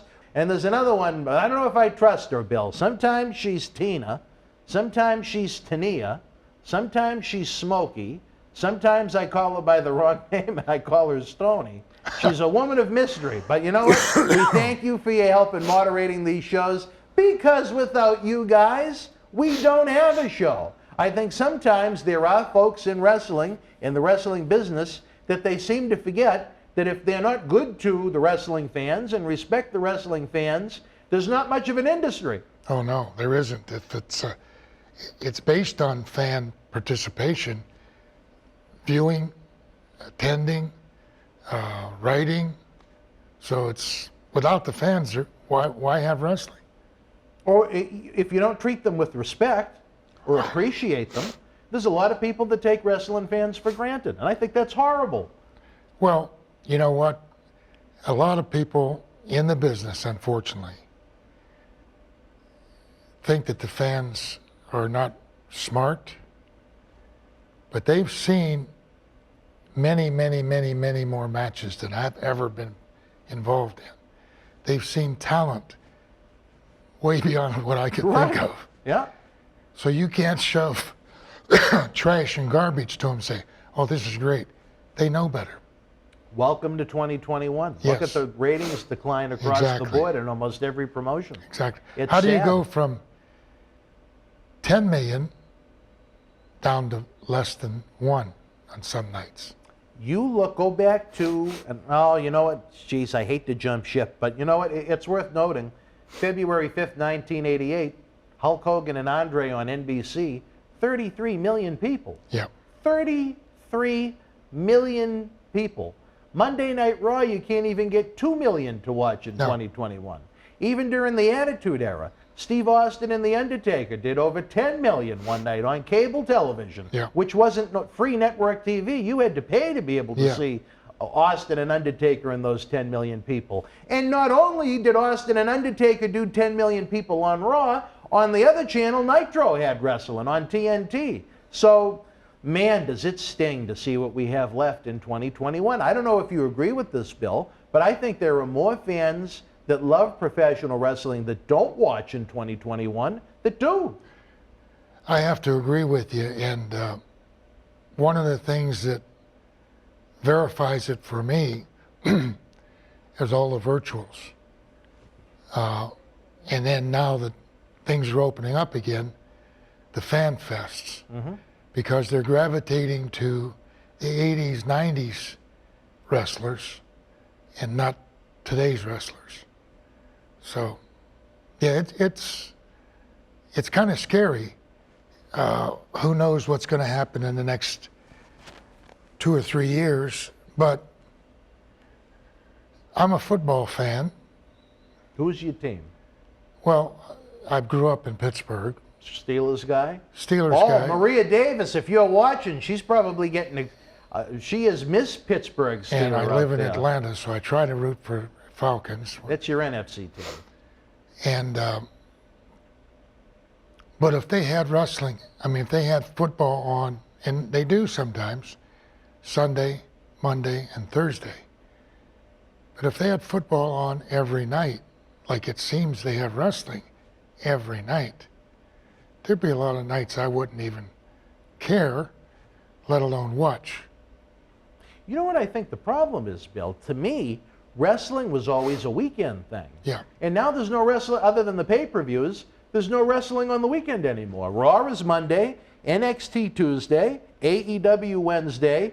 Thursday you have that Dark Side of the Ring documentary. You have Impact Wrestling. Friday night is SmackDown. Where's the weekend wrestling? Well, now you also got the A&E biographies. And those are Sunday nights too. So isn't it funny? You even have the the A&E biographies going head to head with WWE pay-per-views some nights. There's just a lot of content right now. Well, and not a lot of it is awe-inspiring. And from what I've watched occasionally, I have to admit I don't watch that much anymore. It's the same guys. So, how many times can you see the same guy? 52 weeks a year. And not just 52 weeks a year in enhancement matches to try and entice you to go buy a ticket to a live event or to buy a pay-per-view. But since the Monday Night Wars, the Attitude Era, everything is a competitive match. It's star versus star. You know what I mean? And it is so boring and repetitive, where the rosters are so slim nowadays, especially where WWE continues to cut and cut and cut. And I know they're a publicly traded company. They have to keep the eye on the bottom dollar, but it has hurt the quality and the variety of the shows. Well, if they had a match here in Melrose. Saturday night, November the 13th, Memorial Hall, save the date. Yes. And they had it on TV, and somebody says, I know a friend of mine went to an event in Richmond. It was $75 per ticket for him and his wife, and they took their child. $75. Or free TV? Right, which are you going to pick? The average ticket price to a WWE event before Corona was $45. The average price. I know when I took him to WrestleMania, I think those seats, they're probably $300 each they would have gone for if we were to buy them. I couldn't afford to take him to that. Or either that, we would have been upstairs in the nosebleeds, you know. You can go to Disney World the whole day. Yeah. If you go to... Don't even get him started. If you go to, we'll be there next month. If you go to SeaWorld, that's 2 days for $60. Right, yeah. So, I mean, it really is, you know, maybe... I mean, people will go if it's something they want to see. Mm-hmm. But if you're just putting matches together... And it shows. You know, I have to say this. Do you know what I really enjoy more than anything about the live event experience, again, pre-corona? I still love the house shows. Yeah. I love to go to a show, 4, maybe 5 matches, intermission, 3 matches, go home. All wrestling, no skits, no vignettes, almost no promos. It reminds me of almost going to a wrestling show the way I used to go to. The TV tapings, I mean... most of the time they're maddening because there's much more BS than there is actual in-ring content. And it's funny because, again, it seems like we're knocking WWE in 2021, but at the same time, I think you maybe have the most athletic group of athletes they've ever had at one time. Yeah. It's amazing. I mean, I don't think we're knocking them. I think we're just telling the truth. Yeah. Like I said, I don't watch the product, but when I do, I'm not impressed. And I can understand why AEW beat NXT. NXT production, to me, was like a small-time community production.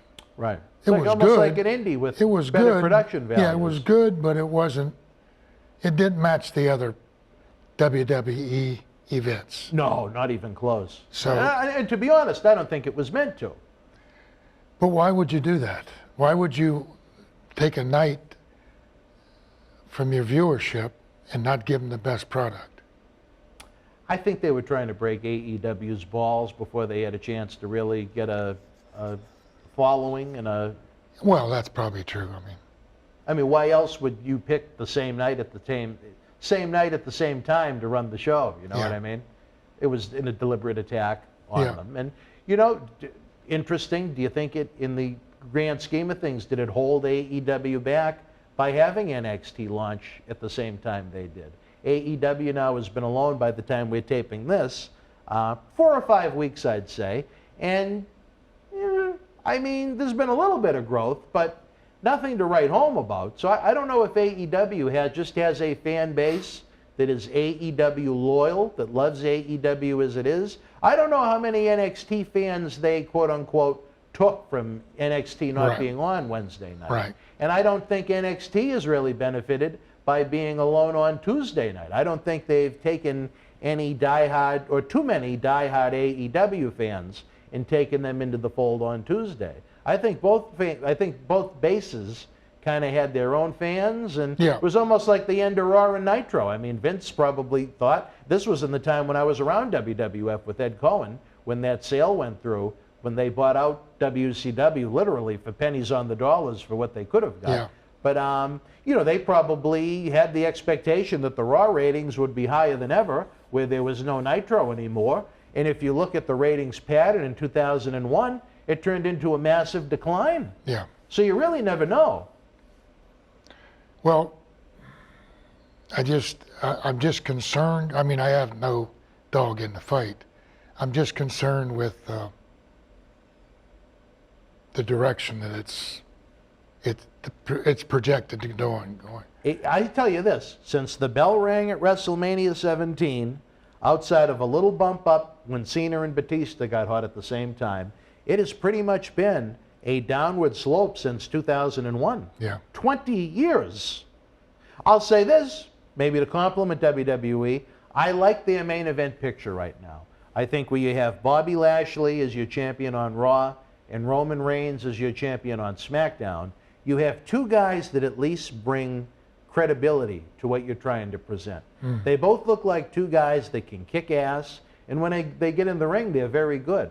Bobby, I'm very partial to because he wrestled for us right down the street at that venue. Great human being, a military guy, great athletic amateur background in wrestling. He went into MMA after he left WWE the first time, and just what a waste when he left WWE back in 2007 with his wife over some racial stuff, I guess maybe is the best way to put it. There's a guy that lost, my God, well over 10 years of the prime that he could have been in WWE as one of their top guys. Granted, now he's got the belt, he's the champion, but you wouldn't think it by looking at the two of us, but Bobby's 3 or 4 years older than me. He's no spring chicken. Yeah. Roman, at the same time, I think is just the perfect package. I know WWE kind of gave him the Cena treatment where he kind of got shoved down people's throats, but I always loved his body of work. And ever since they turned him heel and put him with Heyman, I think they've got the perfect recipe for him right now. Yeah, I think that was a good decision. Yeah. Like you said, they were, we mentioned earlier, the fans. The fans have seen so much. They know what they want. They know what's good. You can't tell them this is good when it's not so good. And when they made that switch, it seemed to ignite him a little. Yeah. And I think, the funny thing was, I was told by a friend in WWE, they decided to switch the main event at WrestleMania, which originally was just going to be Edge and Roman, to include Daniel Bryan, because they were afraid that to the die-hard type fan that pays the big money to go to WrestleMania, they thought Roman was going to get cheered finally, after years of him getting booed when he was a babyface. So I thought that was just kind of a funny anecdote. But, there's a lot of things in WWE I would change. I think the women being shoved down people's throat has got to the point where it's too much. That might not be the most PC thing to say, but I mean, I look at it like this. July of 2015, there was the big slogan on Twitter, give divas a chance, and so on and so forth. They introduced some of these lovely ladies we have here, Sasha Banks, Becky Lynch, Charlotte Flair. They really went balls to the wall with the women. Raw that week had 3.5 million people watch. Now you don't even have 2. Now that's not the only problem with WWE by any stretch of the imagination in 2021. But can you show me any metric that says women's wrestling is helping the cause right now? Well, another thing that I think that a detriment to them is having the events in front of pictures. The TV screens, you mean? Yeah. Yeah. Well, how would you present wrestling right now with no? Well, I don't know, but I mean, I think that's one of the factors that have taken the viewing attendance down. I mean, it would be difficult. I don't know.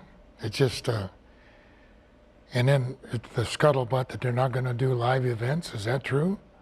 Well, no. As of we're taping this, when they announced they're going to go back to having live crowds in July for the Money in the Bank weekend, between July and Labor Day weekend, they're going to have 25 live events with fans. Okay. Now, I don't know if I don't think that includes house shows. I think that's probably primarily at this point just going to be TV tapings and pay-per-views. But to me, at least it's a start to show some life. Oh, again. yeah. You know what See, I mean? I received a text from a good friend of mine, and I said, I don't think that's true.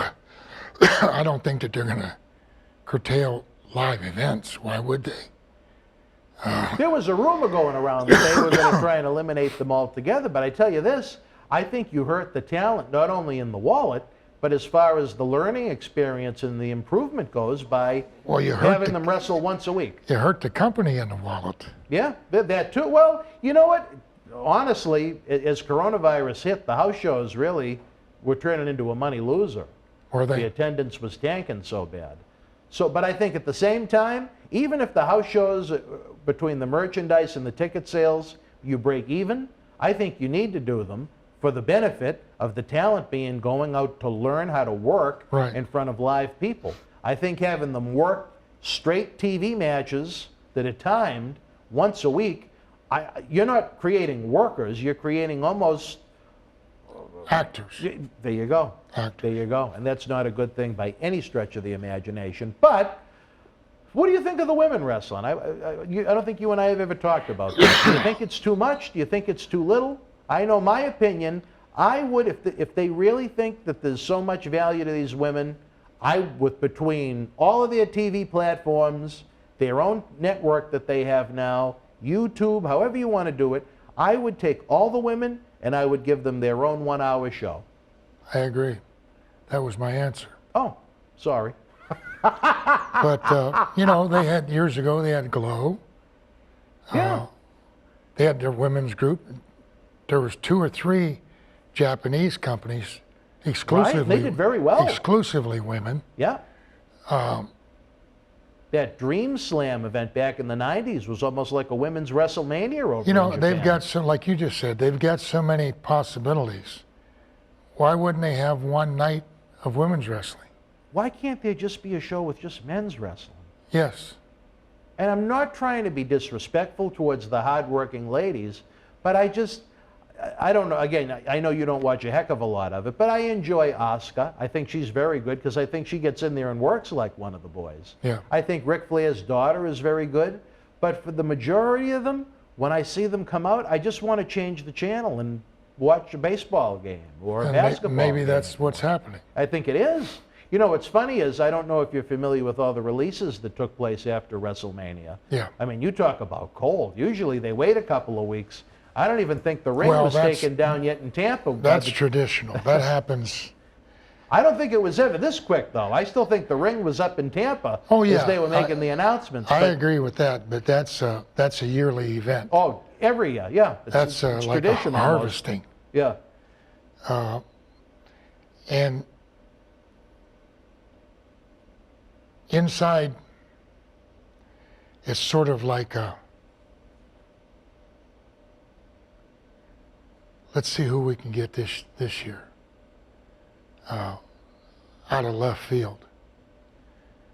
And sometimes it backfires. Sometimes the people are begging for their job. And sometimes they're cost saving.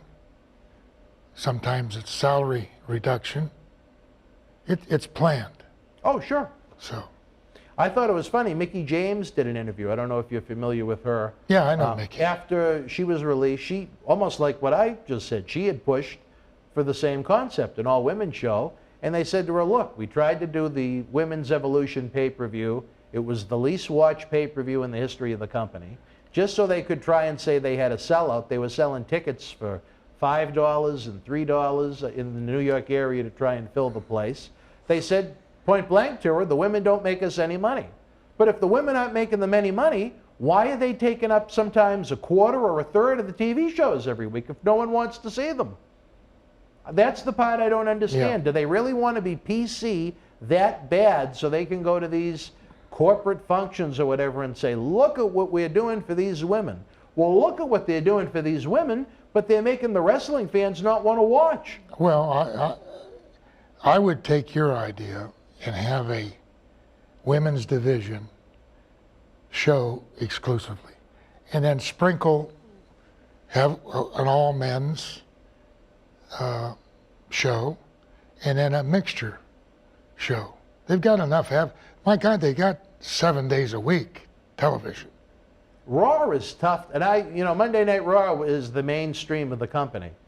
But why not, where it's 3 hours, why not take the first, or especially the third hour, because the third hour is usually where it tanks ratings-wise, make that last hour an all-women's hour. Let me ask you, you got 7 days a week. How many days of wrestling on?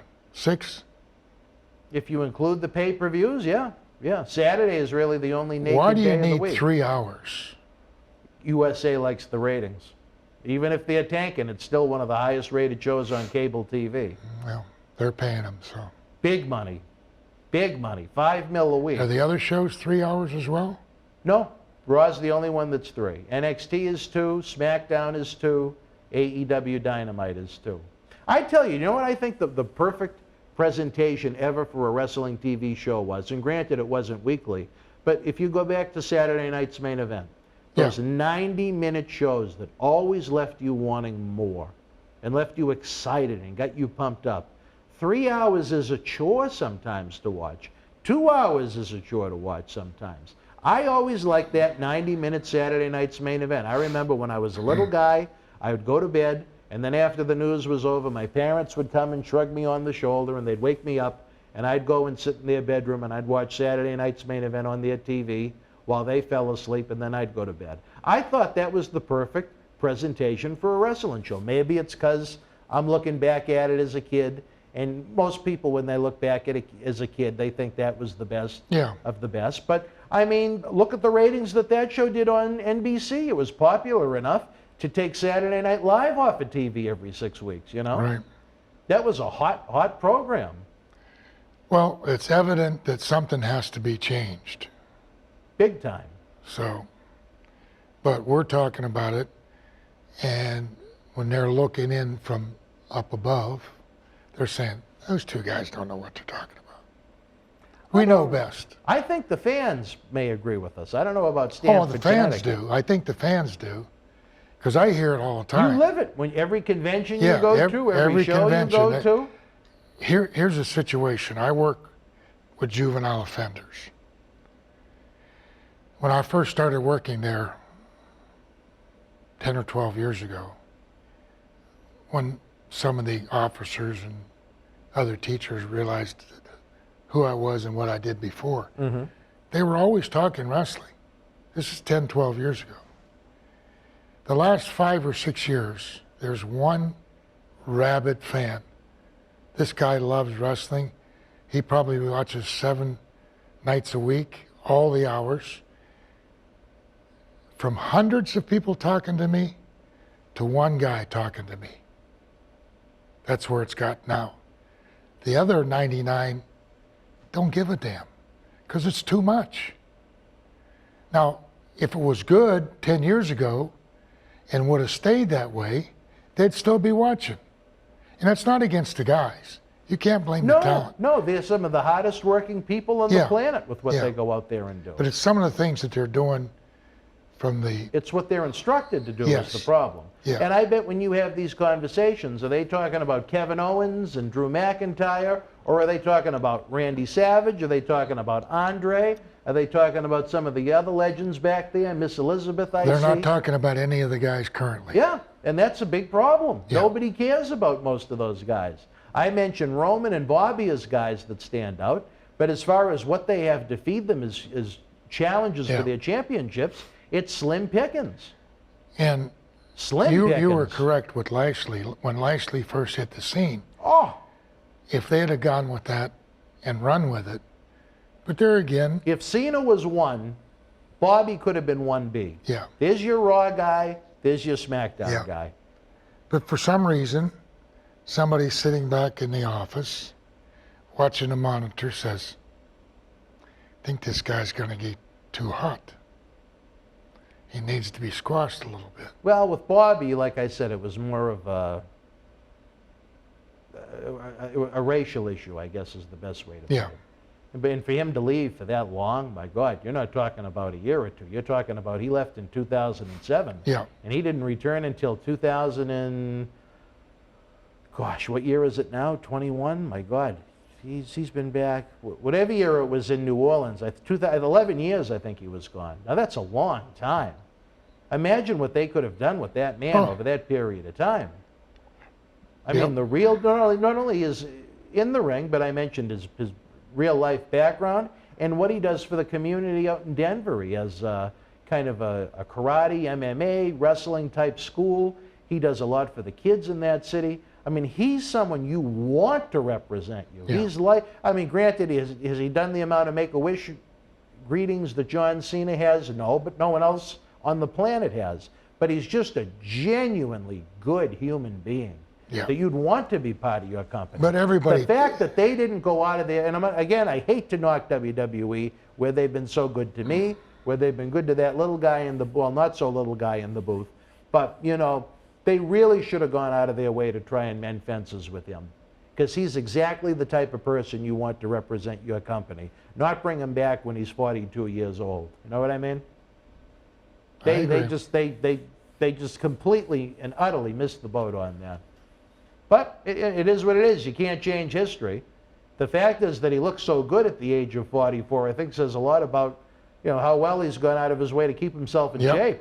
Yep.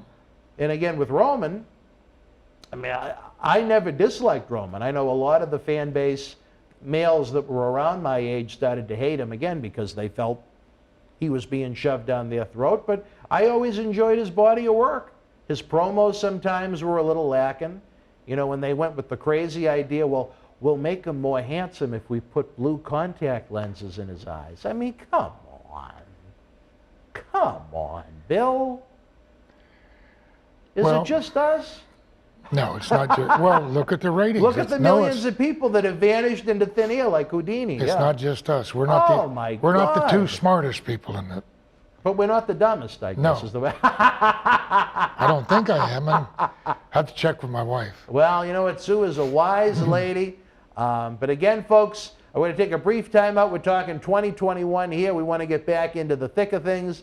The theme of this episode, our friend out in Salt Lake City, Victor Langhauser, sent along some great questions for this episode. But again, we want to thank our good friends over at Red Rose for feeding us so well. Noel Salon at Noel Salon in Malden, Massachusetts. If they could take this poor dilapidated guy and make him look halfway decent to sit with a gentleman like this, imagine what they can do for you. Again, they're just a hop, skip, and a jump away from the Malden Center Tea Stop. noelsalon.com. Right now, we're going to take a brief time out. We come back, we're going to talk about what you guys have been craving. 1987. You know what happened that year. Stand by. Tickets are on sale now for our 20th anniversary Back to the 80s and 90s WrestleFest Birthday Bash, Saturday, November the 13th at Memorial Hall in Melrose, Massachusetts. Wrestling fans, I'm Dan Marati. And this is the man of the hour, Leo Rush. It's all over BostonWrestling.com and our social media. But Leo, brother, they got to check out some of this merch. They got to. Check it out, fans, right now available on eBay. The Undisputed Era kicked ass and took no prisoners in WWE NXT. Now you can own this limited edition collector's autographed art print personally signed by Adam Cole, Roderick Strong, Kyle O'Reilly, and Bobby Fish. Also signed by the original artist, Rob Schamberger, one of only 50 made direct from our friends at WWE. Help keep wrestling legends working. Get this awesome collectible for your collection now. Wrestling fans, especially here in the Boston area, we want to thank our great friends at Red Rose for their support for all of our charitable endeavors and programming efforts.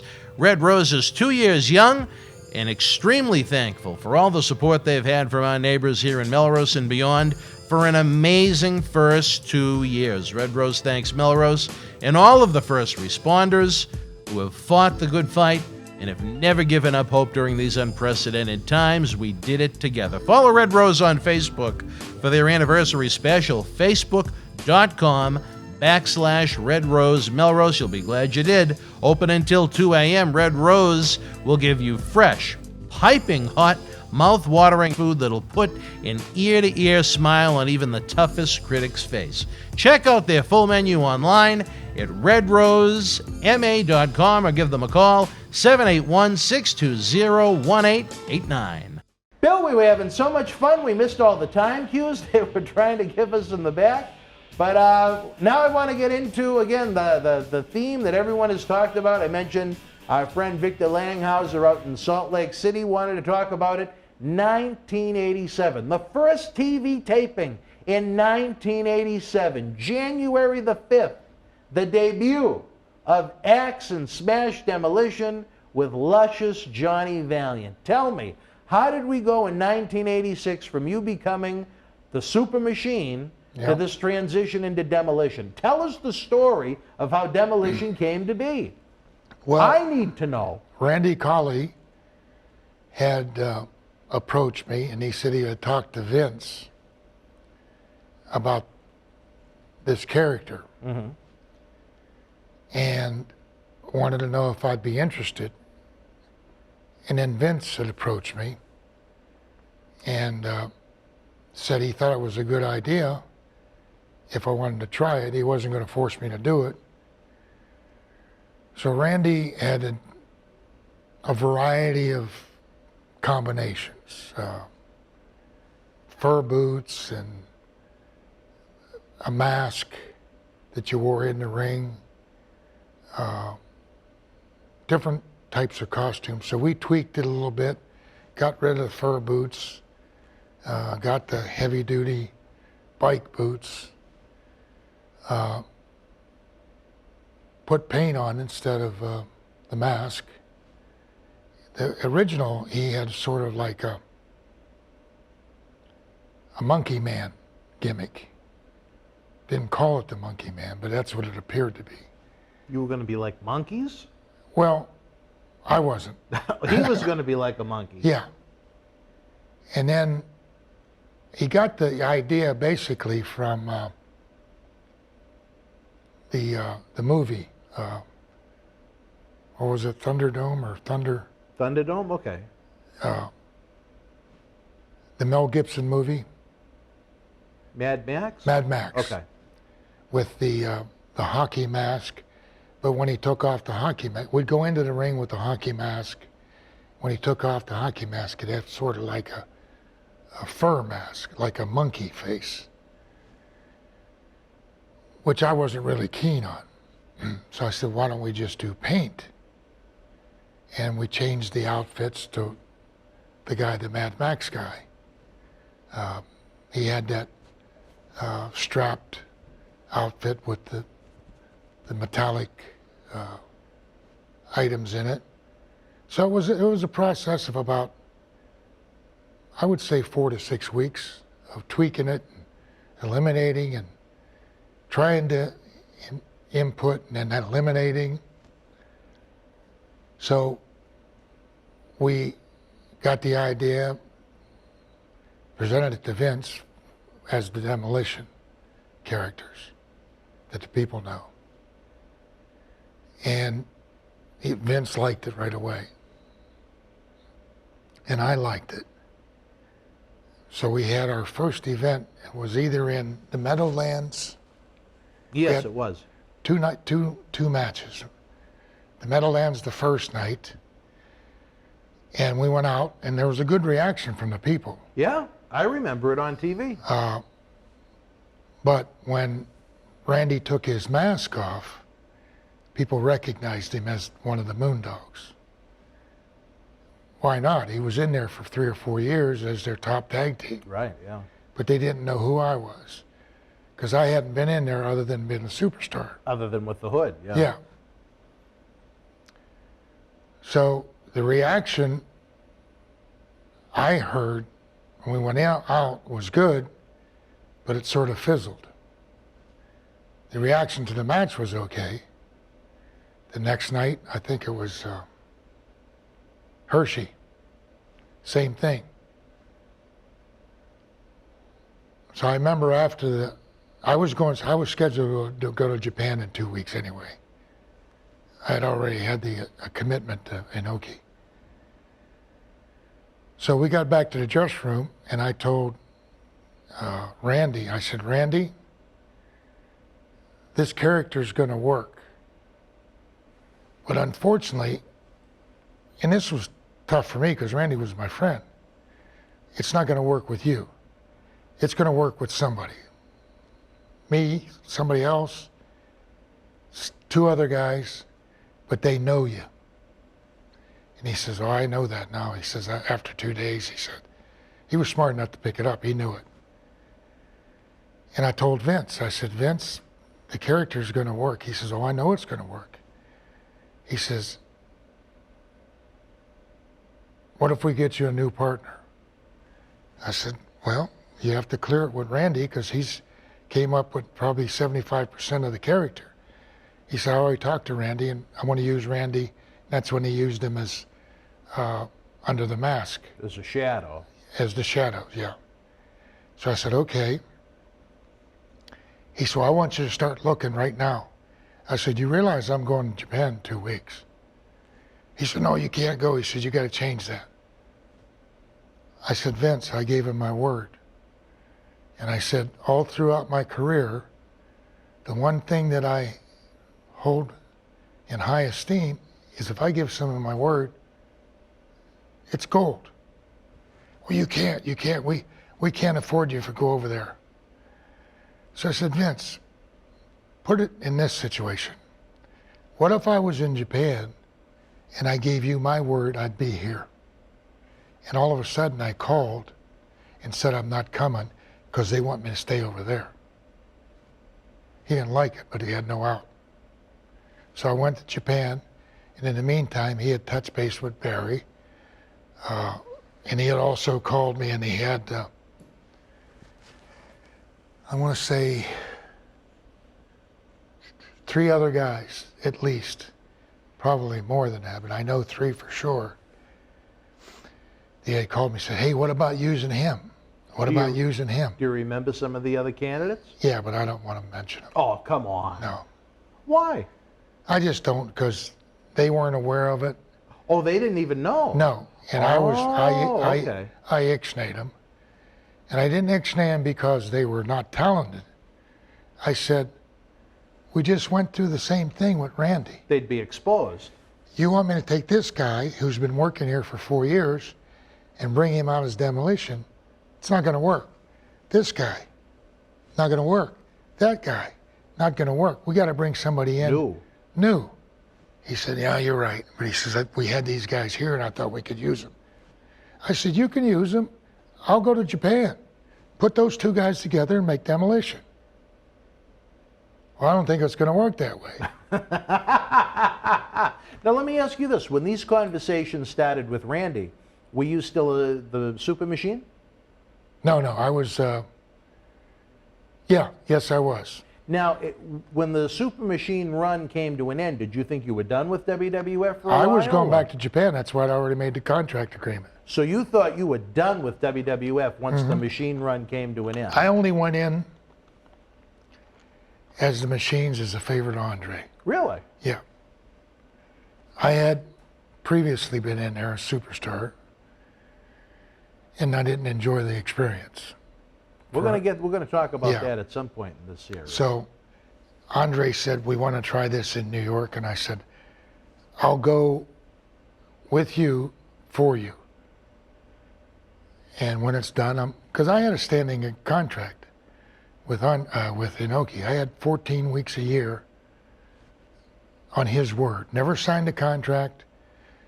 We shook hands, and all of my years there, the money kept going up. If he said, well, we're going to give you a raise, what better relationship do you need? Was it good money for those 14 Jesus, weeks? Yeah. Very good money. Better than WWF money? Yeah.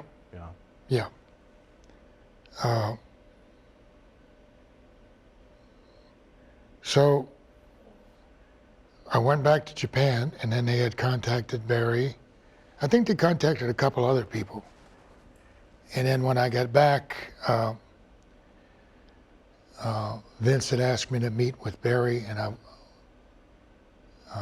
drove up from Atlanta and was going to go visit my daughter anyway. So Barry and I had lunch and talked it over, and then we went from there.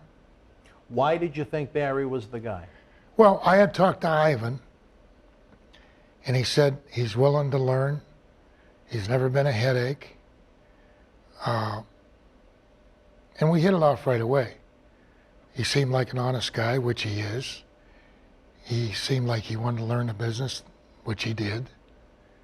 And nobody could recognize me. He wasn't in the WWF territory. New to the company, grew his hair out. Yeah. So we hit it off right away. And still close friends today. How did Randy Cully react about almost like in a soap opera being recast? He knew that it wasn't going to work. It was going to be a sinking ship? So, and I told him, I said, you can do this character. You can be Smash with somebody else, another Axe. And I think he realized that it wasn't going to work. Was it going to be there 6 weeks, 6 months? Yeah. And they wouldn't do much with them. No. So they wouldn't do much with them. No. Did you think maybe there was a way you could possibly tweak the gimmick with him as Smash, whether it be under hoods, whether it be a way just maybe to disguise his face a little bit? No. One big factor, Randy never did interviews. He had never done interviews in his career. Always had a manager. And he told me he didn't feel comfortable doing interviews. Really? Well, in order to drive your character, you have to be that character. Right. You have to project that character live to the fans. If you don't talk, it's even as much ability and star attraction that Snuka had. He had a heavy hurdle to overcome with his limited interviews. Verbal ability. Yeah. You can be less athletic, less dynamic if you have a good interview. Oh, sure. It covers up. But if you have the athletic ability, the looks, and the mic skills, what better combination? Right.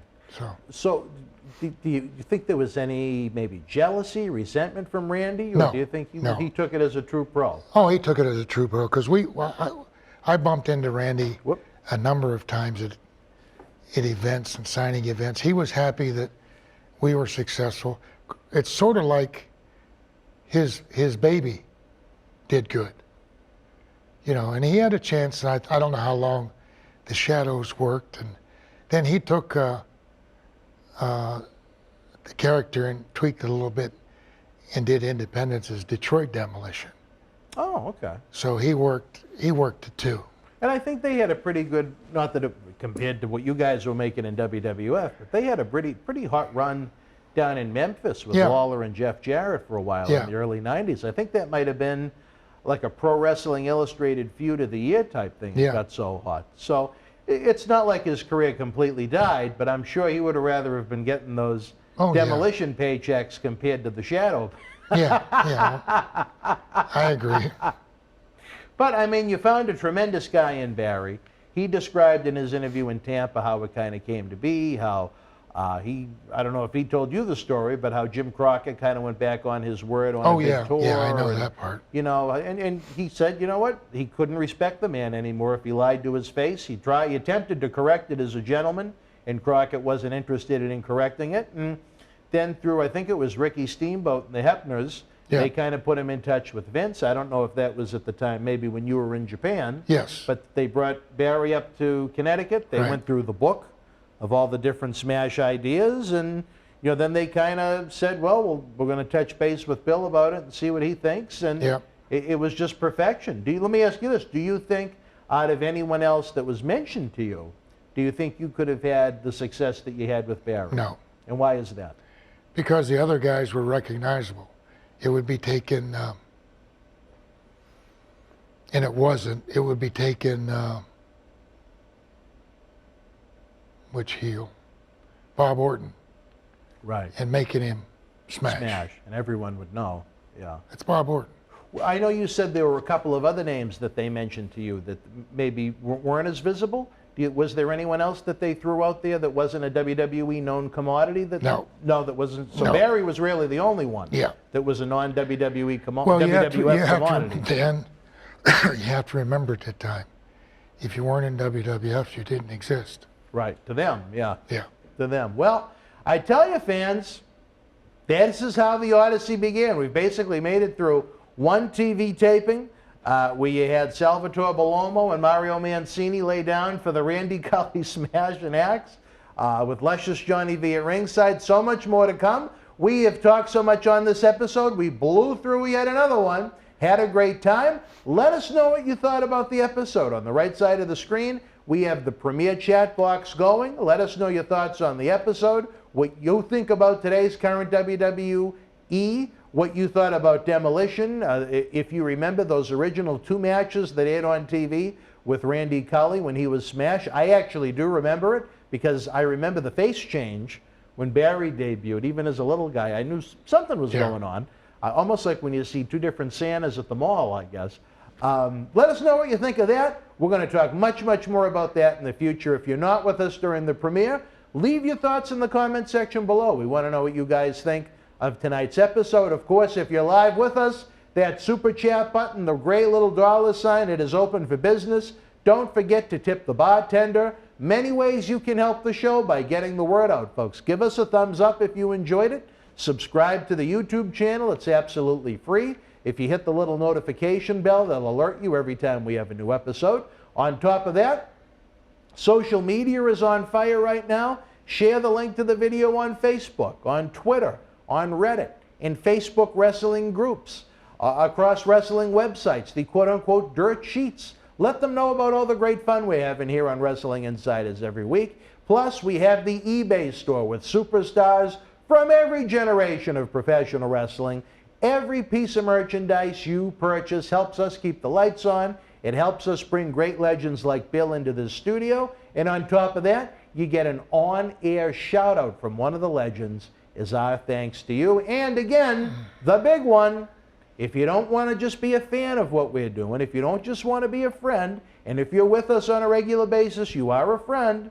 If you want to be part of the Boston Wrestling MWF family, head on over to patreon.com/Boston Wrestling, folks. You will have the wrestling time of your life with hundreds of studio shoot interviews. You get early access to the Wrestling Insider talk shows we do here in studio, the studio shoot interview DVD library that's been seen by millions online, millions more on the Howard Stern Show. You get some Patreon exclusives. And again, you, yes, you, that handsome individual that looks in the mirror each morning when you're brushing your teeth, getting ready to go to work, wishing you were part of the king of sports, you're helping keep the wrestling greats you love working. Again, that's patreon.com/Boston Wrestling. For my partner in crime, Mr. Bill Eadie, Demolition Axe, the Mass Superstar, and so many more. I can think of hundreds of episodes we're going to get out of this guy at the speed we're moving now because we're all about attention to detail. I am Dan Marotti. Thanks to our great help in the booth. Until we speak again, folks, you and yours be well, stay healthy. Good night. Tickets are on sale now for our 20th anniversary Back to the 80s and 90s WrestleFest Birthday Bash, Saturday, November the 13th at Memorial Hall in Melrose, Massachusetts. Wrestling fans around the corner and around the world, I'm Dan Marotti. MJ up in the house. We're going to have a great time. Why? Because it's Thursday night at 10 p.m. Forget about Dark Side of the Ring. You're going to hear about sides of the ring you couldn't imagine. Forget about Impact on AXS TV. This show's going to make an impact. Party with Marty is... Now. Wrestling fans, welcome back to another installment of Wrestling Insiders Party with Marty. We are running out of summertime, Marty. 5 days left until the end of summer. And you know what that means. Why won't you shave that beard? I like my beard. You like your beard? Anyway. My good friend, I don't want to give the initials out, but they like my beard. Oh, John Sr.? No, I'm not. I wouldn't be winking at John Cena. Well, who? They know. A lot of hair. You saw that? They know. But anyway, the fans wanted to talk about some of the greats we've lost in recent times since your last visit here. I guess we'll kick off with one maybe that pulls on the strings of my heart, because they were originally going to be with us November the 13th at Memorial Hall. No, we already talked about New Jack. The late, great, a man's man. See, I'm already feeling it. Mr. Wonderful Paul Orndorf. I already know who you're going to talk about. Mr. Wonderful Paul Orndorf. Your memories of that great, great man's man. He beat up Tony Atlas on Saturday. Good, he deserved it. Oh, no, don't say it like that. No, he did. They got in an argument. It was in Georgia. It was in Georgia on Saturday. I think the story has been embellished where they said that they bit a piece of Tony's ear off. Tony actually had me come up and look at his ears. And because he bit him, yeah. There was nothing that would indicate that it was bitten off and sewn on again. That, I think, was a little exaggerated. Paul Orndorf was a bad boy. He was a bad boy. Yeah, that was a bad motherfucker. Excuse my language. That was a bad motherfucker. And Tony's a bad motherfucker. You don't want to fuck with him. He has an amateur background. He's going to get you. You need to stop. See, the thing is, he's not. What if he comes up here? You want to know why he's not? Because, like I said in that conversation, I sent Tony a text with outlining what would happen if he continued to do certain things. What's going to happen? Well, if he ever tried to physically attack me, his entire world would change, thanks to what Linda Marotti You really has. did fuck up on that damn. All right, well, let's focus on Mr. Wonderful Paul Orndorf. Your memories of this great man. I didn't know him that good, but he was a bad boy. Him and Tony got in an argument. Tony, from what I understand, I wasn't in the car. Tony kept talking about, I can do this, I can do that, I can do this. And Paul, what his name's Paul said, all right, pull the car over. Let's see what you can do. And the driver did, and they got in a fight. And Tony, according to Tony's story, bit his ear, took his ear. Yeah, he bit a piece of his ear off. No, I'm sorry. Tony claimed that Paul Orndorf bit his ear. Paul Orndorf and Brian Blair claimed that they actually bit it off and he spit it out like it was bubble gum. I don't know that part. That's not true. Tony's ear would be mangled if that was the case. Right, and he showed it on the show. And he showed it on the show. So I believe, whatever my issues with Tony may be, I believe Tony. Paul Orndorf was not one to fuck with. I tell you this, he admitted to me that he was a bipolar man. Because I wouldn't call it an argument. What does that mean? But what's that? What does that mean? It's a medical condition. I know what the fuck, what does it mean though? Like personality changes. High to low? Yes. And when we used to have a sofa out front, he was angry because he said his flight was booked too early. Yeah, because y'all booked that damn. And I said, well, Paul, you didn't tell me you wanted it booked at a certain time. And he goes, one time. I let it go. No, you're talking about Tony. time. No, but Paul. We're talking about Paul. I need my sleep. No, that's what Paul said. But we got along great. He was a man's man. He was a man of character and integrity, a hard-working man. His fitness he was so into. Let me tell all y'all out there right here, Tony is fucked up lately because he's getting old, and he calls me a racist. And that's you're jobbing him out now. The farthest thing, and all my people can and tell I you believe that. What, I'm a racist? No, that you're not. And I wouldn't want you but why here if did you were. Tony do that? Because Tony is an idiot. Well, don't say idiot. Well, you asked. Tony, you know I love you. I'm gonna tell him. Can I tell him? Tell him. One time we was in New York and we did a signing, and what are y'all doing with the mask? Look. They're welcome. Y'all keep gonna going. wear the mask? Keep going. Keep going. Keep going. Oh, I'm keep sorry. Going. We was in New York. We did a signing. Nobody went to Tony's room but me, my girl, and she was a black girl, and my friend. He was black friend. So I was the only white guy in the room, and we sat there. Me and Tony sat there and laughed so much, man. Tony's a funny guy. He is a funny guy. Yeah, I love him. That's what disappoints me about all this. There was a lot of fun that went on over the years. Nothing we can do. But and then he called me a racist. Nobody was in that. And you know what? You know what he said on your show?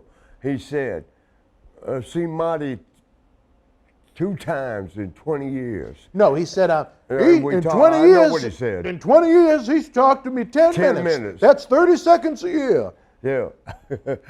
And I was in his hotel room for like a fucking hour with a girlfriend. I could have hooked him up, but I think he's honest to his lady. He just wanted, he wants just people to walk on him, no sex. It's the truth. All right, I wasn't going to say that part. Well, no, I mean, honestly, he's never cheated on his wife know. with intercourse. That's not He true. just wants feet. Which wife? Huh? Which wife? The one he's been with for 30 years. He's never, as far as I know, he's never cheated on them Let me tell you with what intercourse. Let me tell you what Bret Hart did one time. What did Bret? And I shouldn't be telling this. That's all right. We got Are we the on pink TV? background. No, it's not recording right now. What did he do? Bret brought him 3 girls that had high. Tony? Huh? Tony? Yes. Yeah. Brought them high heels. All of them had like them spike heels. Mm-hmm. Those spike heels. Because he likes women that walk. Yeah, on them. yeah. He enjoys this walking. Yeah, I don't understand it. But yeah. He said in his next life he wanted to be a mountain, so everyone could use him to hike on him. What?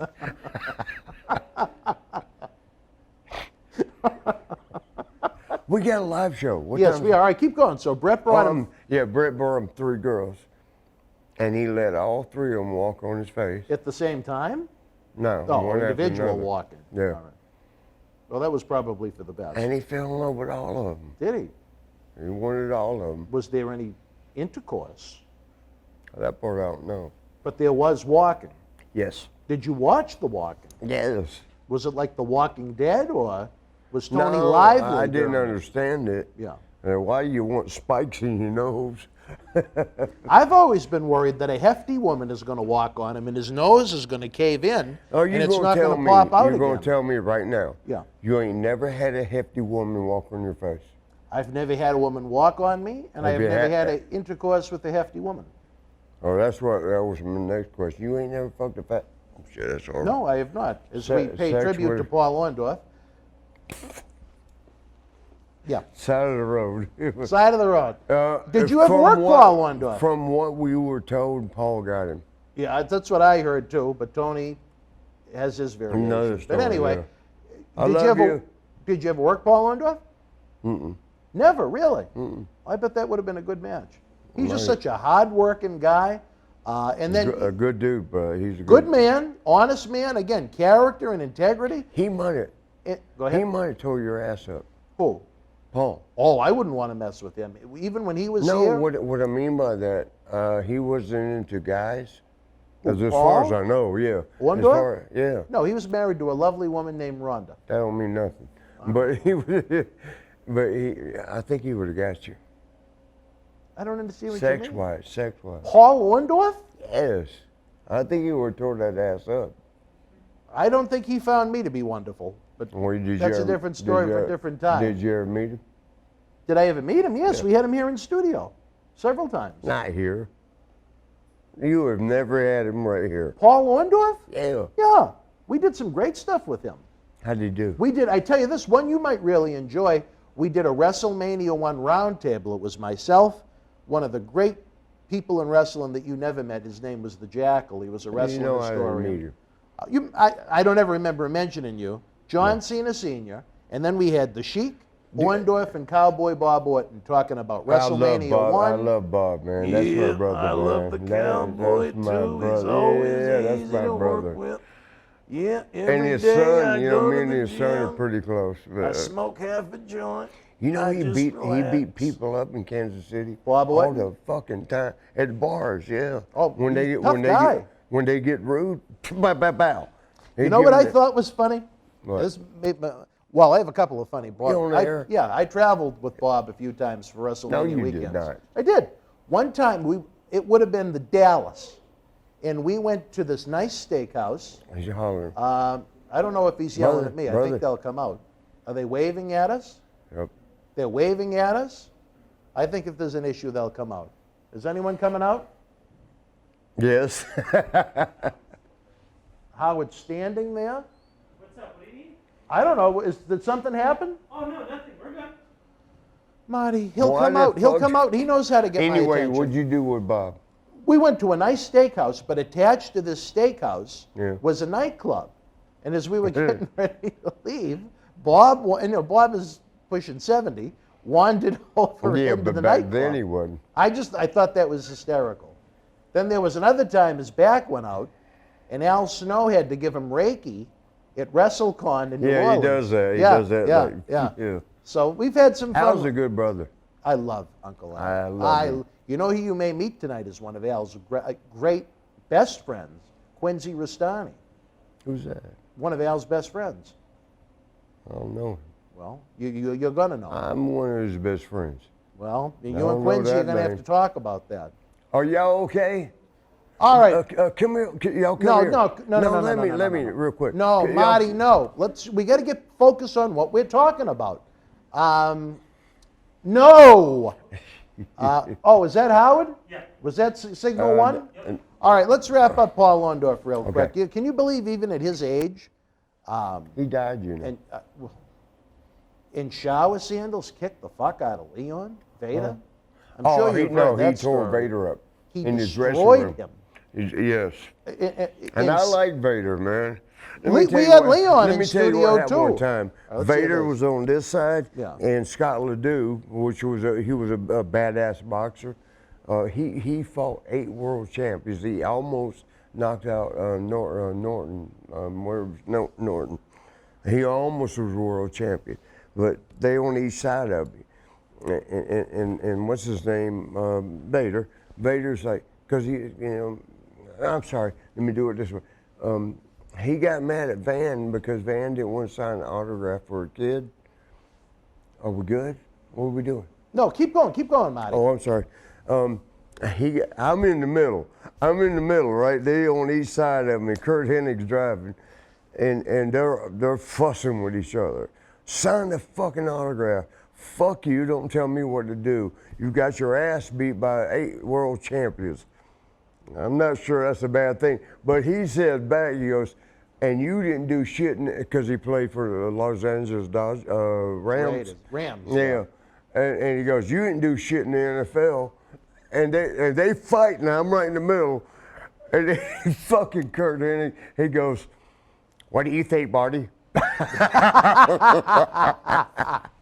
Did Leon stink?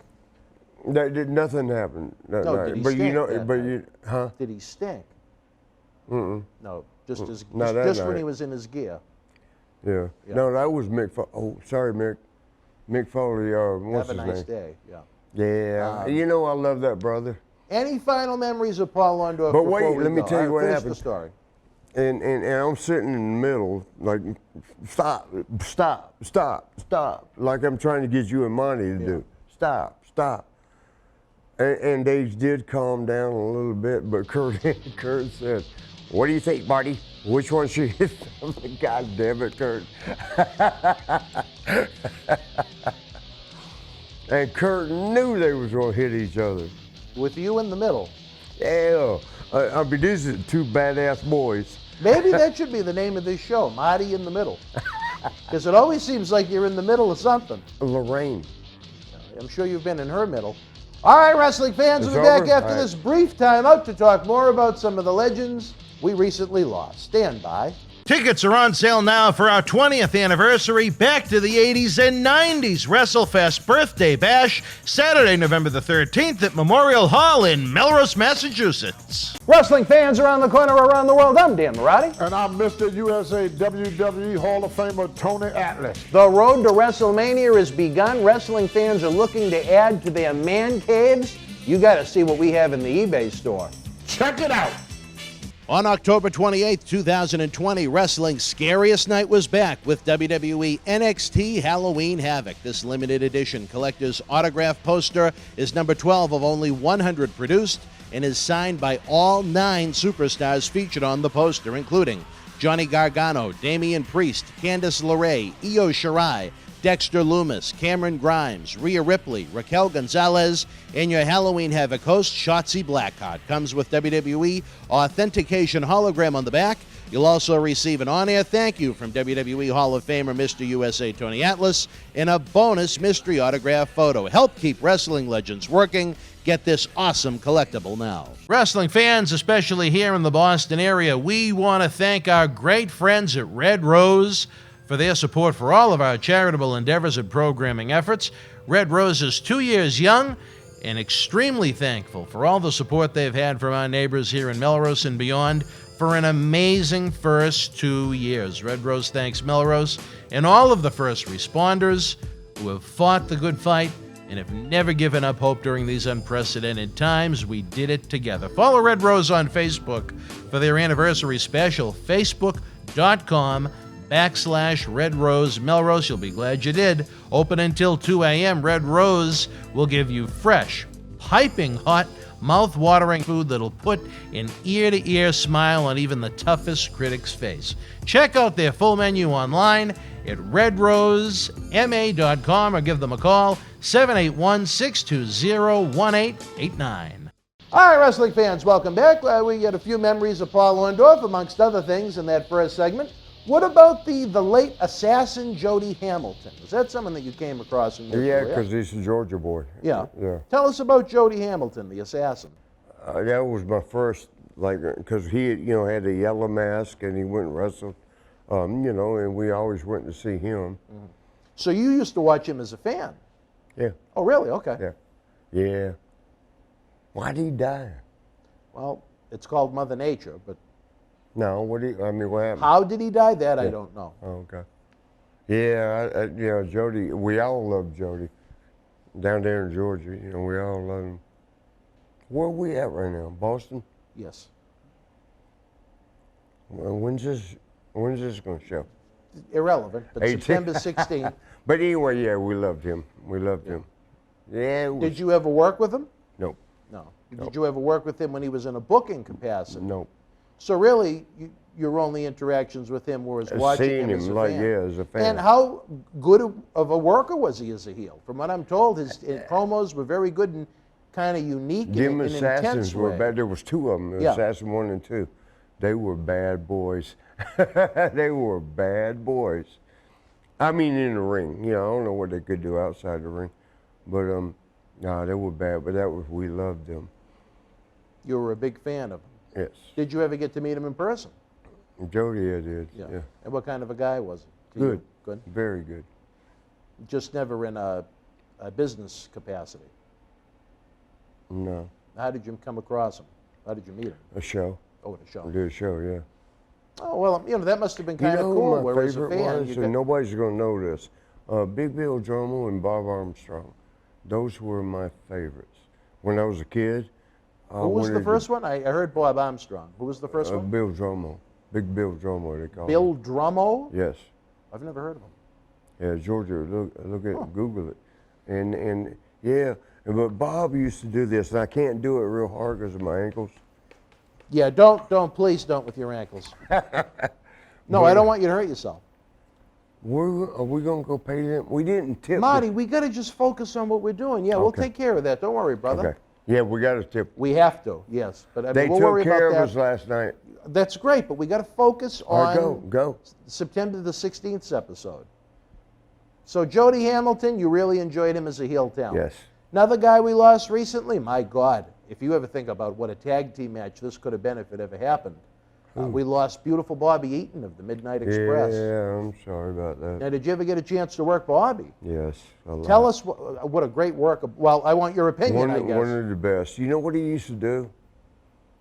He would do shit that we're like, no, I'm scared of that. He'd come off the top rope, and we're like, because a lot of people, when they come off the top rope, they can't control it. Bobby could. Bobby was good. But we're still scared. We're still, because there's a guy up there on the top rope going to jump on you.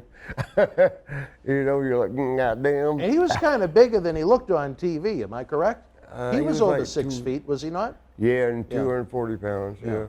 Was he beautiful? You have to ask the girls that. Well, did he get a lot of rats? He got can't answer Were his that. rats beautiful? Were his rats beautiful? I fucked 3 of them. You fucked 3 of Bobby Stop Eaton's it. rats? Why'd you just say it out loud? Well, that was between I'm just me trying and, to make that was between me and you. make sense of what you just said. Oh, it didn't make sense? You took Bobby's rats? No. Oh, 3 of them, you said. He had others. How many rats did Bobby Eaton Why have? you keep saying rats? You said it first. I did not. You did. No, you did. Brother, who said Ask rats Wim. first? Everybody's pointing. Oh, you know what? Yeah, you are right. I did mention You it did first. say it first. Yeah, but you fucked 3 of the rats. Why did you want Bobby's rats? I didn't want them. So what did you do it for? Just to pass the time? Dan, you acting like you were knew. reading a magazine? You just took Bobby's Why rats? are you acting new? You ain't never fucked anybody? I'm not saying I I know haven't. you're married to that girl. Oh, that no, I lady. am not married. I am single. Okay. I have always been When you single. I were have single, never been married. did you fuck around? I'm single. I was always more about quality over quantity. Okay. Some of the boys, you know, would take any rat and do what they do. I wish you wouldn't say rat, but most of my girls were 10s. Yeah, well, I know you could get quality. You could get the quality and quantity. Some of See, them I were- didn't have the luck that you had, brother, It wasn't luck. in this tremendous tribute we're paying towards Bobby It Eaton. wasn't luck. But what was the situation where you wound up taking 3? Was it at the same time you took 3 of Bobby's rats? No. No. No, Just not, at different not, not times. in the same night. Oh, okay. Well, I did. I'm just trying to Yeah, clarify for the I fans. did. I was wrong on that one. Now, okay, let me tell everybody in You the got a room. I'm Bobby sorry Eaton about story? y'all. I'm sorry y'all got to hear this. Topeka Patty, which was Oh, our. I know. I've heard of Topeka Pat. You know about that? Yeah. And she, man, this is on TV. She was. She was what? She would blow everybody. Yeah. In fact, and this is really bad. I hope Dwayne don't get. We call him Dewey. I hope Dewey don't get mad at me. Dwayne Johnson. Try not to lean on the table. Oh yeah. Thank you, sir. Why? Because I don't want you to knock everything over. Fabo Pop, November 13th, Memorial Hall. I gotta miss it. All right, keep going, keep Jody. going. What Dewey, Topeka Patty? Okay, it starts with Dewey's dad. Me and Rocky were the real Rocky. Rocky Johnson. Yes. He liked his rats. Too much. No, stop it. No, too much. Stop it. Too much. Stop it. When you bring your family on the road and stay at a hotel, and then That's you what go we room had to do room back banging then. the other See, rats. you don't know the business. I never heard it quite done the way Rocky did it. That happened a lot. All right, fair enough. And but yeah, you know, when he first came to Kansas City, you know, and we rode together, and he was like, hook me up, hook me up. I mean, he's a good-looking dude. He's built like a motherfucker. I mean, Rocky's built like a motherfucker. Yeah. He was in great shape. And my cousin. But his daddy, shit. You know what he did one time? We went in the gym, and he put 4 plates, which is 405. Yeah. 405. He put it on the damn bench. I'm trying to go over there to the next bench and do like 200. And he took it off. He did this. And this is Rocky And I was like, Johnson. God damn. No, but he left. And you know what he did? He left. There was a damn bar right next door. He left and went to the bar next door. He goes, I might. Well, what happened with Dewey and Topeka Patty? Well, no, Daddy, his daddy. Oh, the daddy. Yeah, Dad. Yeah. Rocky had Topeka Patty. Yeah, Rocky. Dewey was too he young? came to Kansas City, and we have our normals. I hate you call it rats, but Well, that's what we they had were. a girl. We call her Topeka Patty because she's from Topeka. Yeah. And Well, that would make sense. And yeah, right. And I hooked him up, and we had. This is horrible. Can I tell it? Tell it, brother. We have. Go ahead. We have. We used to have what we call the blowjob room, because you weren't The going blowjob button? room. Oh, room. I'm Yeah. sorry. I was going to say. Yeah, it was a would you room do, that press was the up. button and someone would pop up like a genie, or? No, No, all but right. So you had a room for these You could blowjobs. open the door and let them in, and you go into the room, they'd blow you. Yeah. You call them rats.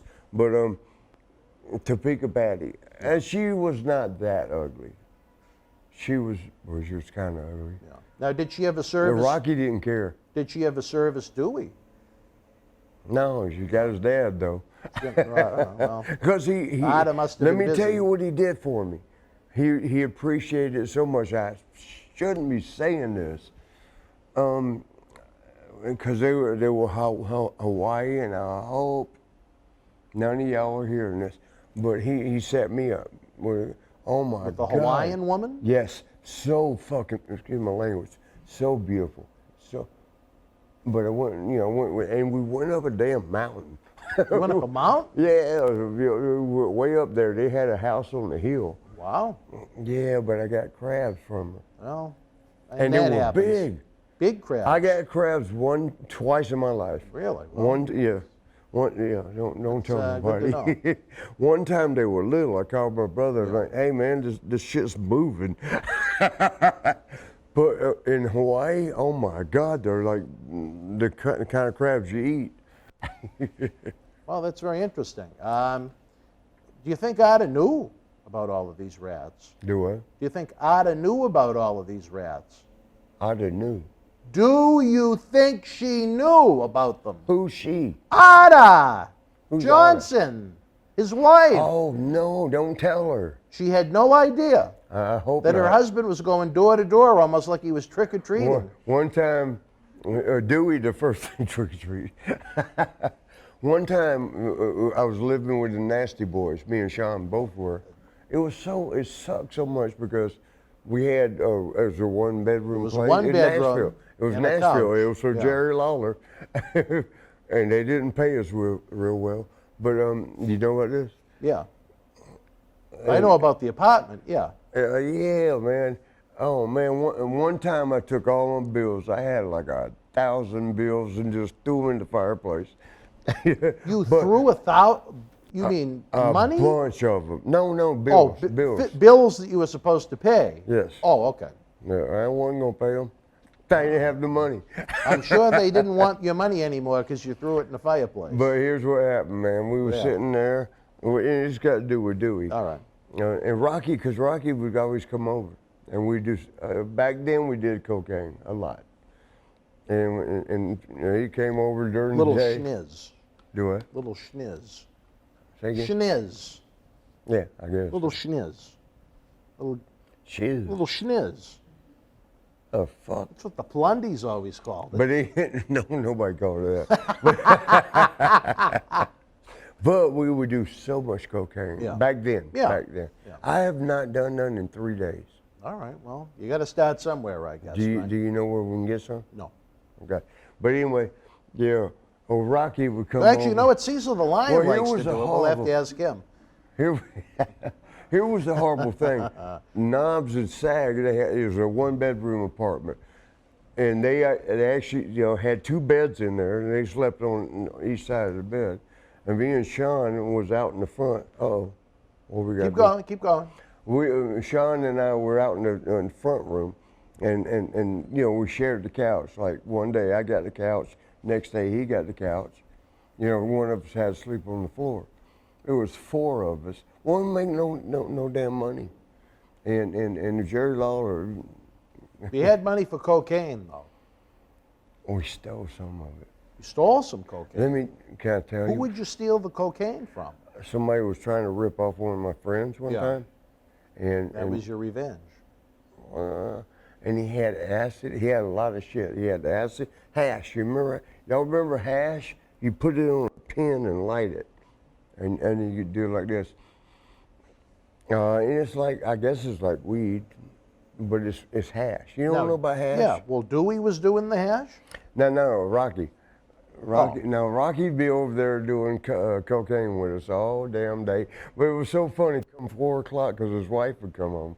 Come 4 o'clock, he would dart out the door. It was so funny. Where was Dewey? No, well, I'll get to it. Oh, all right. But Rocky would dive behind the bushes, do 4 in a row. He was trying to get to the house because he'd see see his wife coming home. And so he was 4 rolling, trying to get to the house without getting seen. and evidently he won. Dewey would come over right after that and ask, y'all got a beer?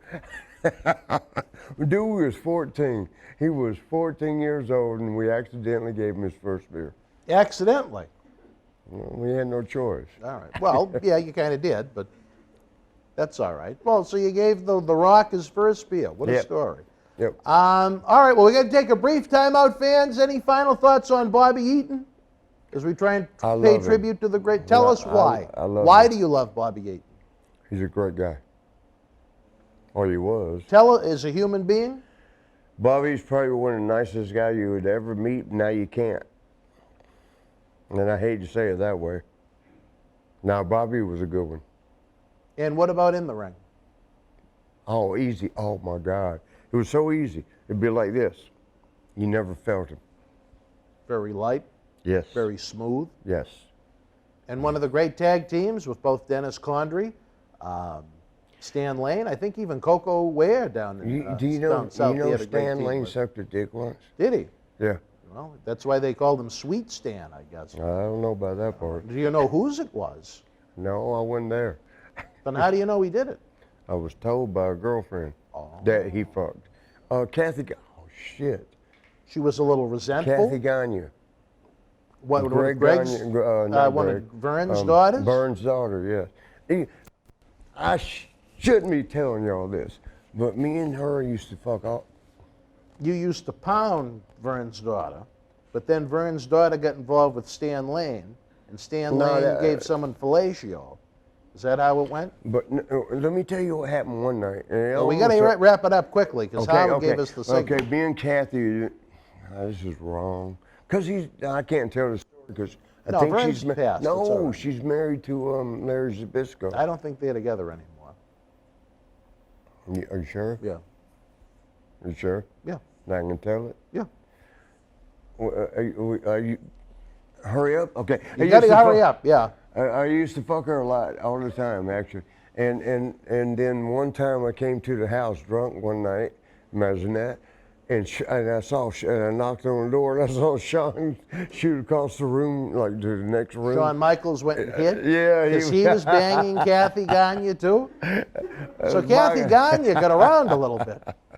And between Sean and Stan, Sean and Stan, she was with people that had a little fellatio. Let me show y'all something. Oh, God.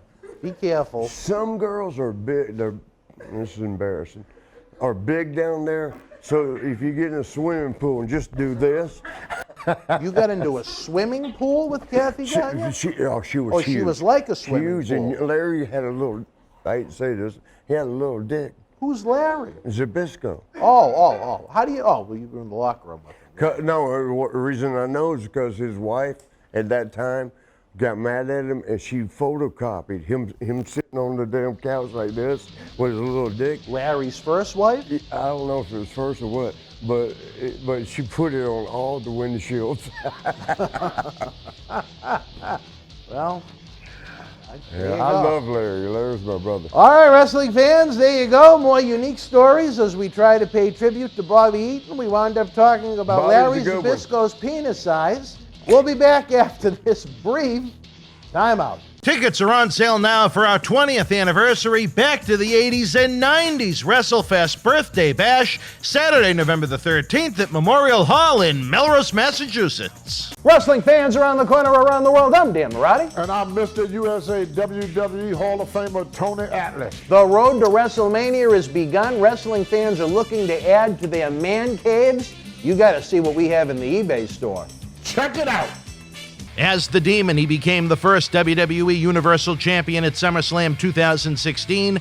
Here's your chance to own this limited edition collector's autographed art print, personally signed by Finn Balor, one of only 50 made, direct from our friends at WWE. Also signed by original artist Rob Schamberger. Help keep wrestling legends working.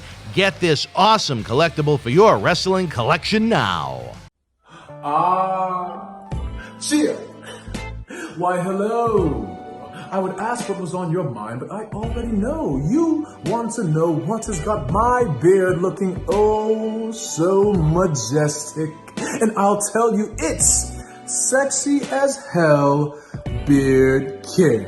Coconut oil, vitamin E oil, almond oil, both sweet and bitter, shea butter, it's all natural. Yes, JTG has actually come out with a high quality product. So support your boy by going to sahbeardcare.com and take one step closer to becoming sexy as hell.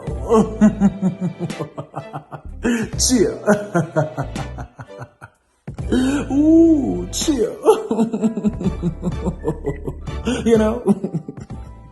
All right, wrestling fans, welcome back to Wrestling Insiders as we try to pay tribute to some of these great legends that have recently passed. Marty, of course, it's night and you got your sunglasses. Where's my phone? You tried you just did that. What? You know what you did. You put your sunglasses on, and it's 10 o'clock. You know what you did. I have no idea what you're talking about. Sunglasses at night. Corey Hart, eat your heart out, brother. What about Dominic DeNucci? Did you ever come across him? Quite a hand in WWF I liked for over him, 10 years, or WWF for over 10 years. Damn, he trained that's way back. Mick Foley, Shane Douglas, lots of guys. Let me tell you what Mick did. I love Mick. Mick's one of my best friends. Mick used to not, he wouldn't, when we're on the road for 30 days, back then, I don't know what they do now, but back then, 30 days, either you pay $100 for the hotel to do it or you wash it in the sink and hang it out. And Mick would never do either one. Really? No, he would just hang it out. And sometimes. Air dry it. Yeah. Who's calling now? They're wasting our time, whoever it is. Oh, okay. It's a bullshit call. Oh, all right. Wait a minute. Wait. Hello? Hey, Marty, my brother. How are you? Who's this? It's Leo from LA. Oh, no, Israel. Oh, good. Well, hey, tell him brother. they'll call him back. You're in the middle of a talk show. Yeah, we're doing a talk show. Let me call you back. Okay. All right, love you, brother. Bye-bye, Leo. All right, bye. Yeah, pleasure to hear from he's Leo. a good one. He's a good one. But again, DeNucci worked for Vince Sr., Vince Jr. So did Jumpin' Jim. Oh, and now you're talking about Mick Foley. You're talking about Mick Foley and his. Oh, yeah. One time I went to me and him, Al Snow would always get 3. Yeah. And you had to get a rollaway because you got 2 beds and roll. Yeah. And oh man, Mick would help. He would put that shit up on the damn line, and didn't even wash it. Did you ever suggest to him that he should wash it? Sometimes I would be right there. We always took turns who gets the rollaway, and sometimes when it was mine, it's sitting right there, and it was like, God damn. And he goes, well, when I was younger, My family's very thrifty. We only flush the toilet every third time. And I'm like, what's that got to do with this shit hanging on my damn? It's dripping on me. But I mean, did you ever suggest to him that maybe he should give it a wash? And what did he say? They weren't going to charge him for water at the hotel. That was his style. It's quite a style. You know what he did? What did he do? Remember how he used to jump off the ring and land and elbow and shit? We didn't know whether to be mad at him or not. He wore hockey girdle pads. You know what that is? Yeah. Hockey. It's like padding all around you. That's why he wore that big ass brown suit. He will wear them and jump off the rope. I mean the apron and shit. And we're like, God damn, he's tough. Nah, he had padding. We didn't know if that was smart or be mad at him. I think it's smart. I think it is too. I mean, imagine he's in bad shape now. Have you ever been with a black girl? In your whole life? No. Ever? Is there a reason? The circumstances haven't come my way.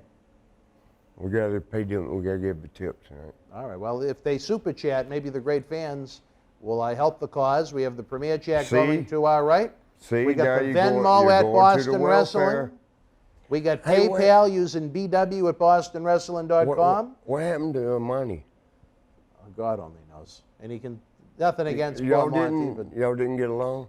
well, you were here. But anyway, Sort of. memories of Dominic DeNucci. You said you were around him a bit. He used to always want me to jump off the top rope. Remember he had a son that wrestled. He did? Yeah. And I didn't know that. Yeah. And he was pretty good too. Where did you interact with Dominic?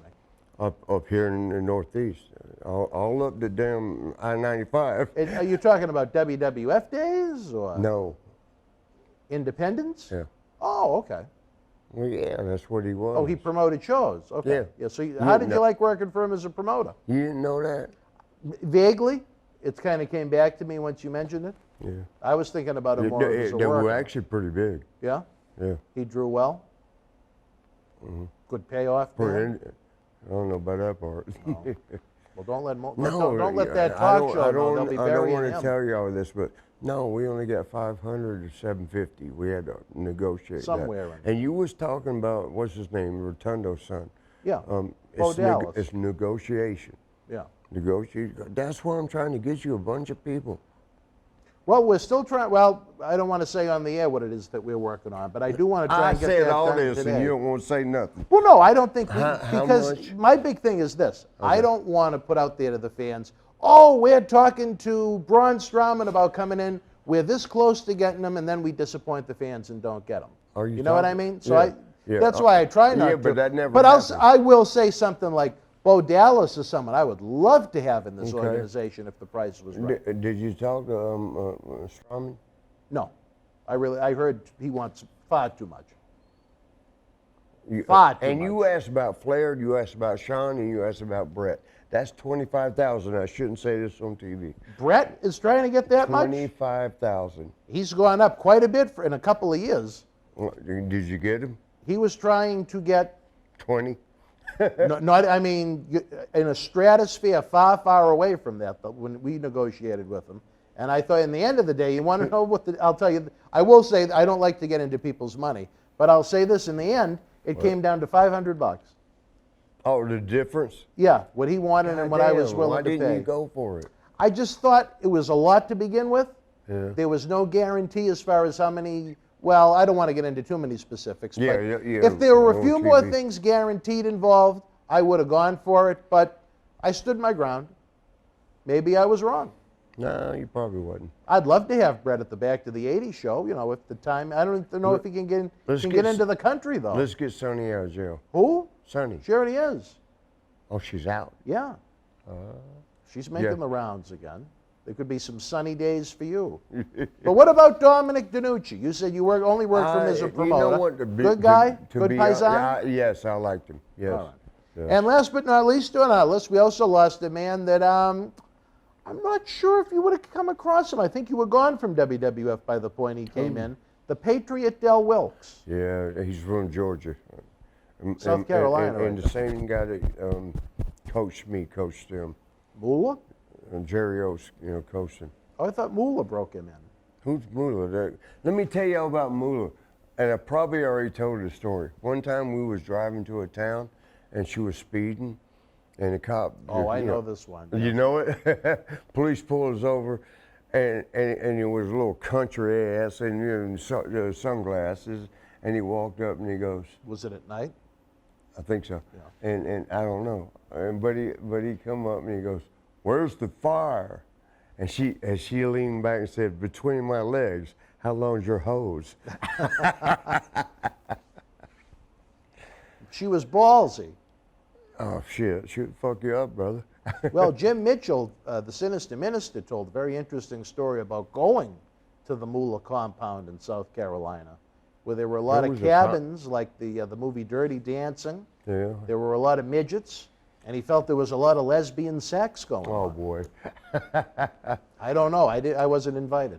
Did you ever fuck Candy Divine? Oh, I thought you were going to say a midget. She likes you.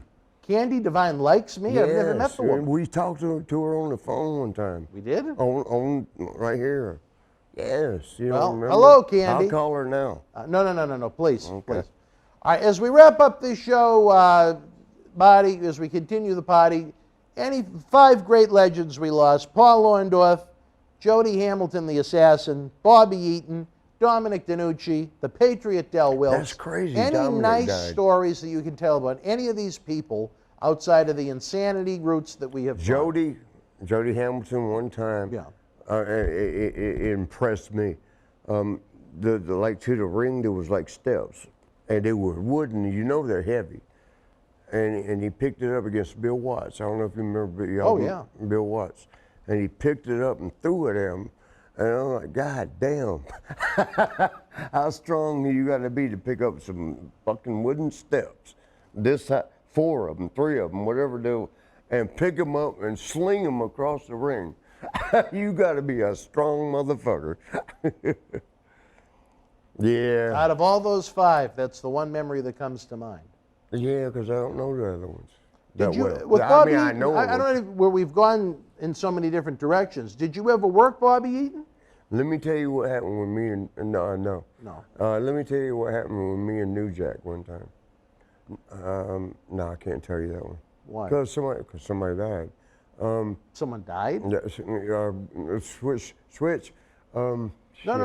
Wait, No, what happened with you and New Jack where someone died? Do you remember public? Oh, very well. Yeah, they used to come in for Tony Rumble. Yeah, Johnny Grunge. Remember Johnny? And Rocco Rock. Yeah. Yeah.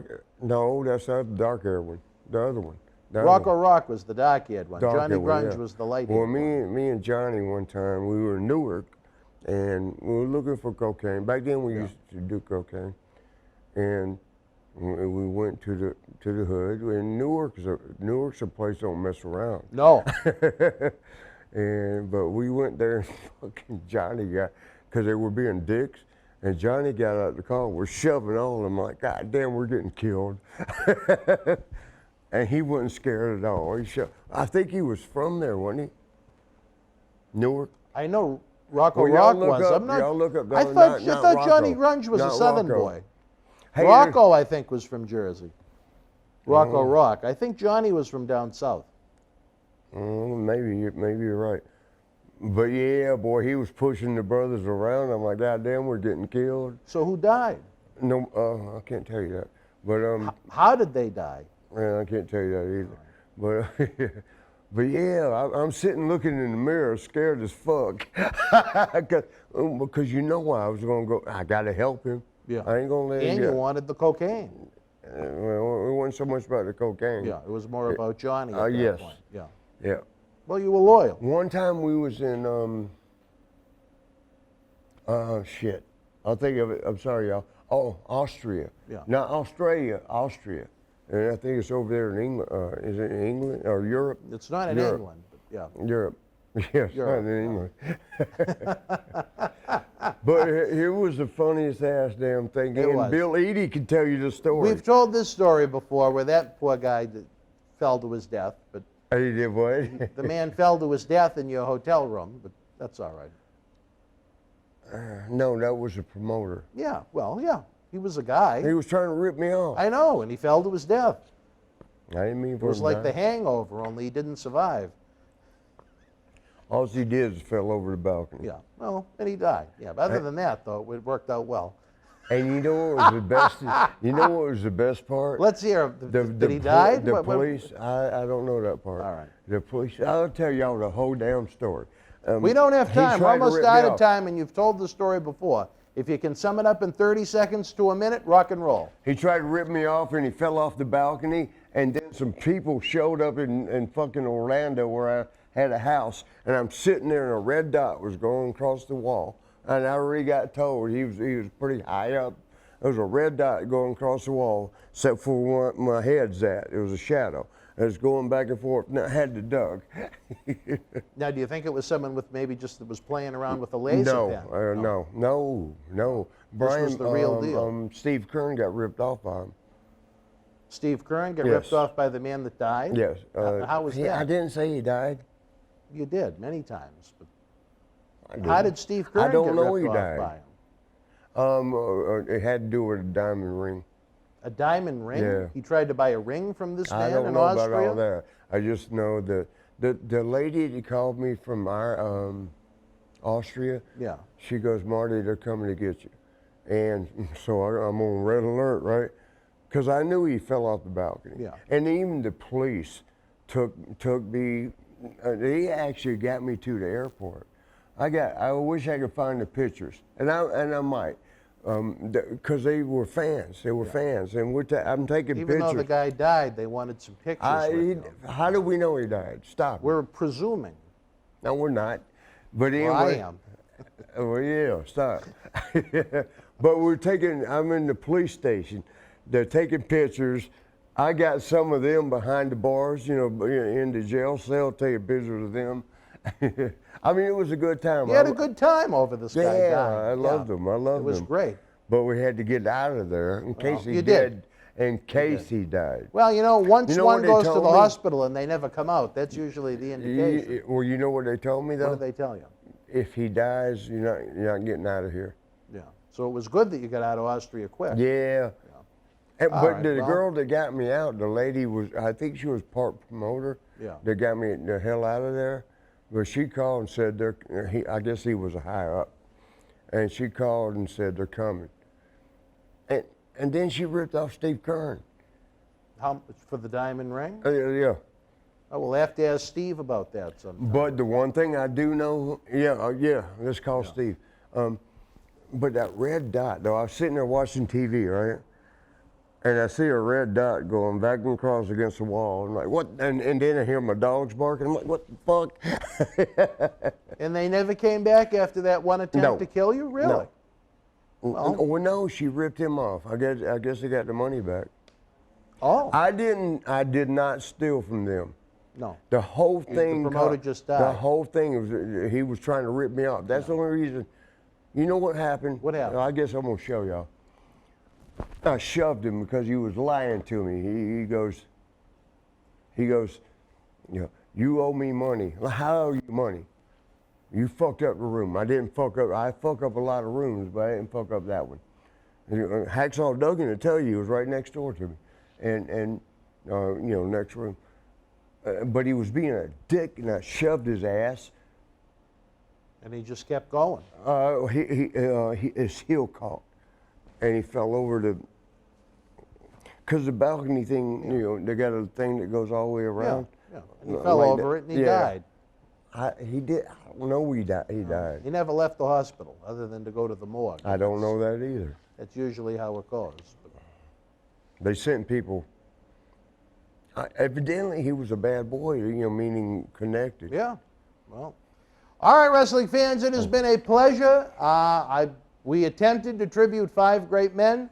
May they all rest in peace. And Our I good wish I friend, wouldn't have told y'all Mr. that. Wonderful Paul Orndorf, as well as the assassin, Jody Hamilton, beautiful Bobby Eaton, Dominic DiNucci, who I met at a few Cauliflower Alley Club reunions, and Del Wilkes, who I had a chance to meet a few times and seemed like a really great guy. Everybody's dying. Well, let's hope it's not us. New Jack died, what? 6 days after he was here. Yeah, but how long has it been? That was in May, What month is this? September. Okay. For Marty Jannetty, I'm Dan Marotti. Don't forget, folks, if you want to see the man he just mentioned, New Jack, check out Wrestling Insiders Extreme every Tuesday night at 10 p.m. after NXT. We talk with the superstars, the people, the places that were involved that made ECW the phenomenon that it was. It's our new series replacing the garbage that we used to have on Tuesday night at 10. Now we're going to get extreme every Tuesday night at 10, along with our great weekly, 7 days a week we got content, baby. Don't forget, now through mid-October, we're going to be live every Sunday night with Sunday Night Live. That's what I was going to ask you. When's the live show tonight? At 8 o'clock, but that's going to be weeks is it? before this episode.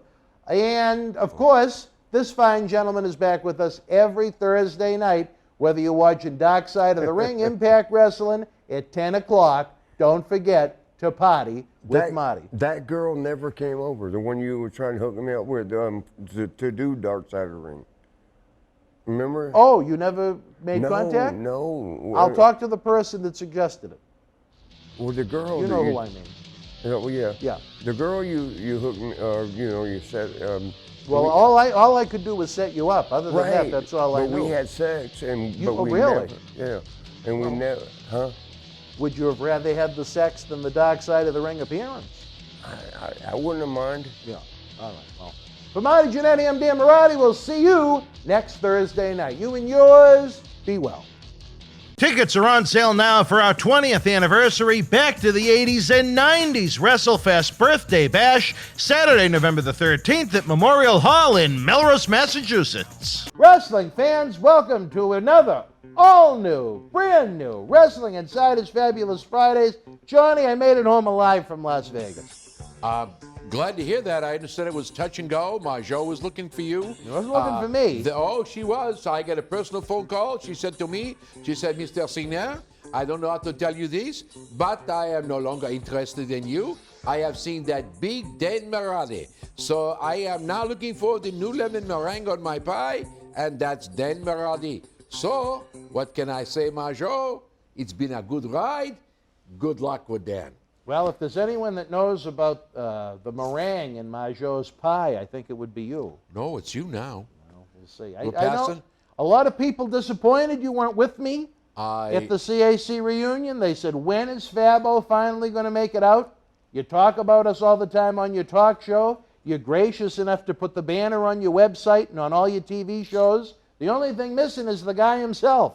Please, I God. said maybe next year, 2022. Yes. Please, God, if everything goes right next year and health stays with me, I'm going to make a promise. A promise? I'm going to make a promise. You don't make false promises. No, I'm going to stick my neck in a noose, barring any unforeseen circumstances. Next year, I promise I'll be at the Cauliflower Alley Club. Well, I'll tell you this, Johnny. It was an embarrassment. But, I told you there was that individual that I wanted to see so little of that I was willing to go and play Santa Claus for my, I guess, ex-friend at this point, Tony Atlas, who relations aren't great with at this moment.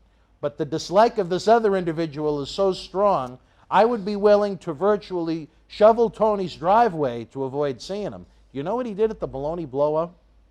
He took 2 extra sandwiches and put them in his pocket. What's wrong with that? Well, most people put them on a plate and eat them. Well, but you know what? Take them back to your room and enjoy them later. You know who the only other person that ever did that there was?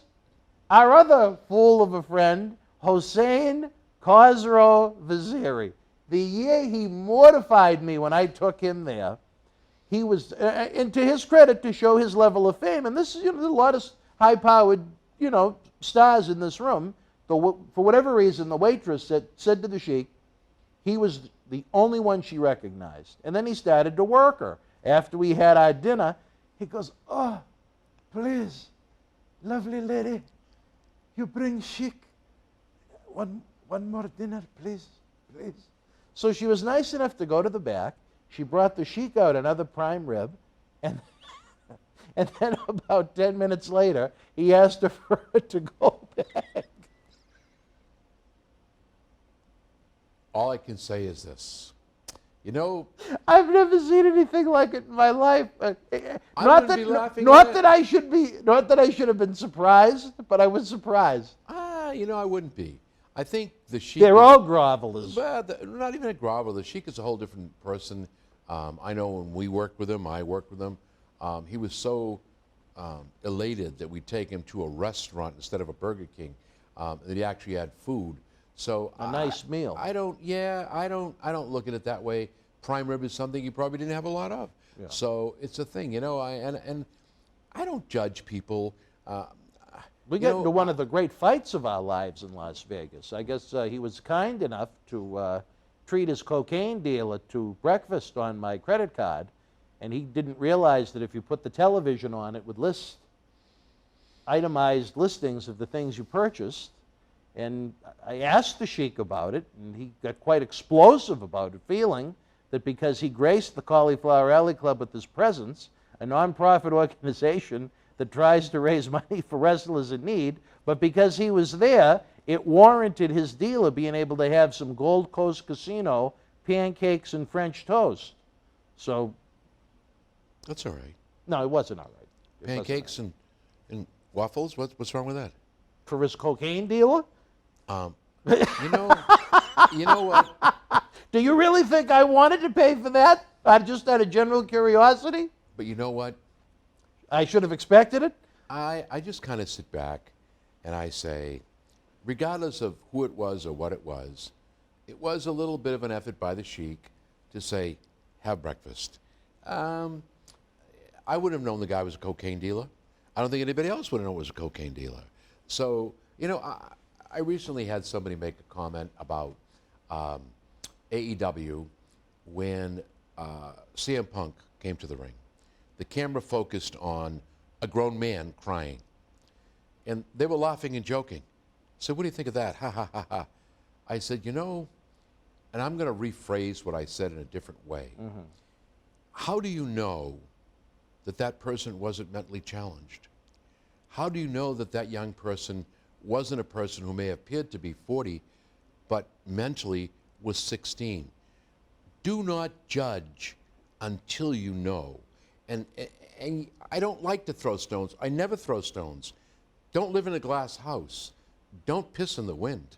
My whole thing is, you know, maybe that was out of line for you, but when you sit back and look at it, you go, well, who else would know that it was who you say it was? The medicine dealer. Well, there you go. Let it go. Let it go. Why make an issue out of $12, $15? Who cares? He wasn't buying snow with it, so who really cares? I guess you and I have a different outlook I was on life. very insulted, Johnny. I brought him as my guest, and then he found the need to exploit my credit card on top of it. Not only for himself, but for his quote-unquote guests. Well, here's what I thought that was a little much. But here's what I'm going to say to you. Right. Shame on you for giving him the credit card. Well, you have to on the room. Well, that's fine. But you know, I know, as well as you know, that when you go to the front desk, you give them that card, you say the only person outside of what's purchased in room belongs to me. Nobody else is allowed to charge on this card without my approval. So you know what? That was my bad. I'm not knocking you at all, but I'm just saying that maybe life is a journey. Hopefully, when we hit a pothole or a curve, we learn. We don't condemn. We don't throw stones. We go forward and say, John Cena Sr., you screwed up. I'm going to make a confession to everybody here, you know. Really? I had a real bad temper. I was kind of verbally abusive. But you know what? I learned. And I said, you know what? I looked in the mirror and I said, if you continue in this avenue, you're the biggest asshole and you will never have friends and nobody will be around you. Thank you, Jesus. Thank you, God. And thank those around me and myself for looking in the mirror. And I say this to my boys, I say this to you, and I'll say it to other people out there. Before you condemn, before you threaten, before you go after anyone, go home, look in the mirror. When you're perfect, go ahead and chase. But you know what? Hate to say this, folks, but I get some cracks in the mirror. So I don't chase. I don't try to make fun of. I don't try to put down. I try to understand. And that's the way I live my life. And here I am pontificating where I shouldn't be. And I'm not knocking you. I'm not knocking Sheiky Baby. And he's a good friend of ours, as you know. We love him dearly.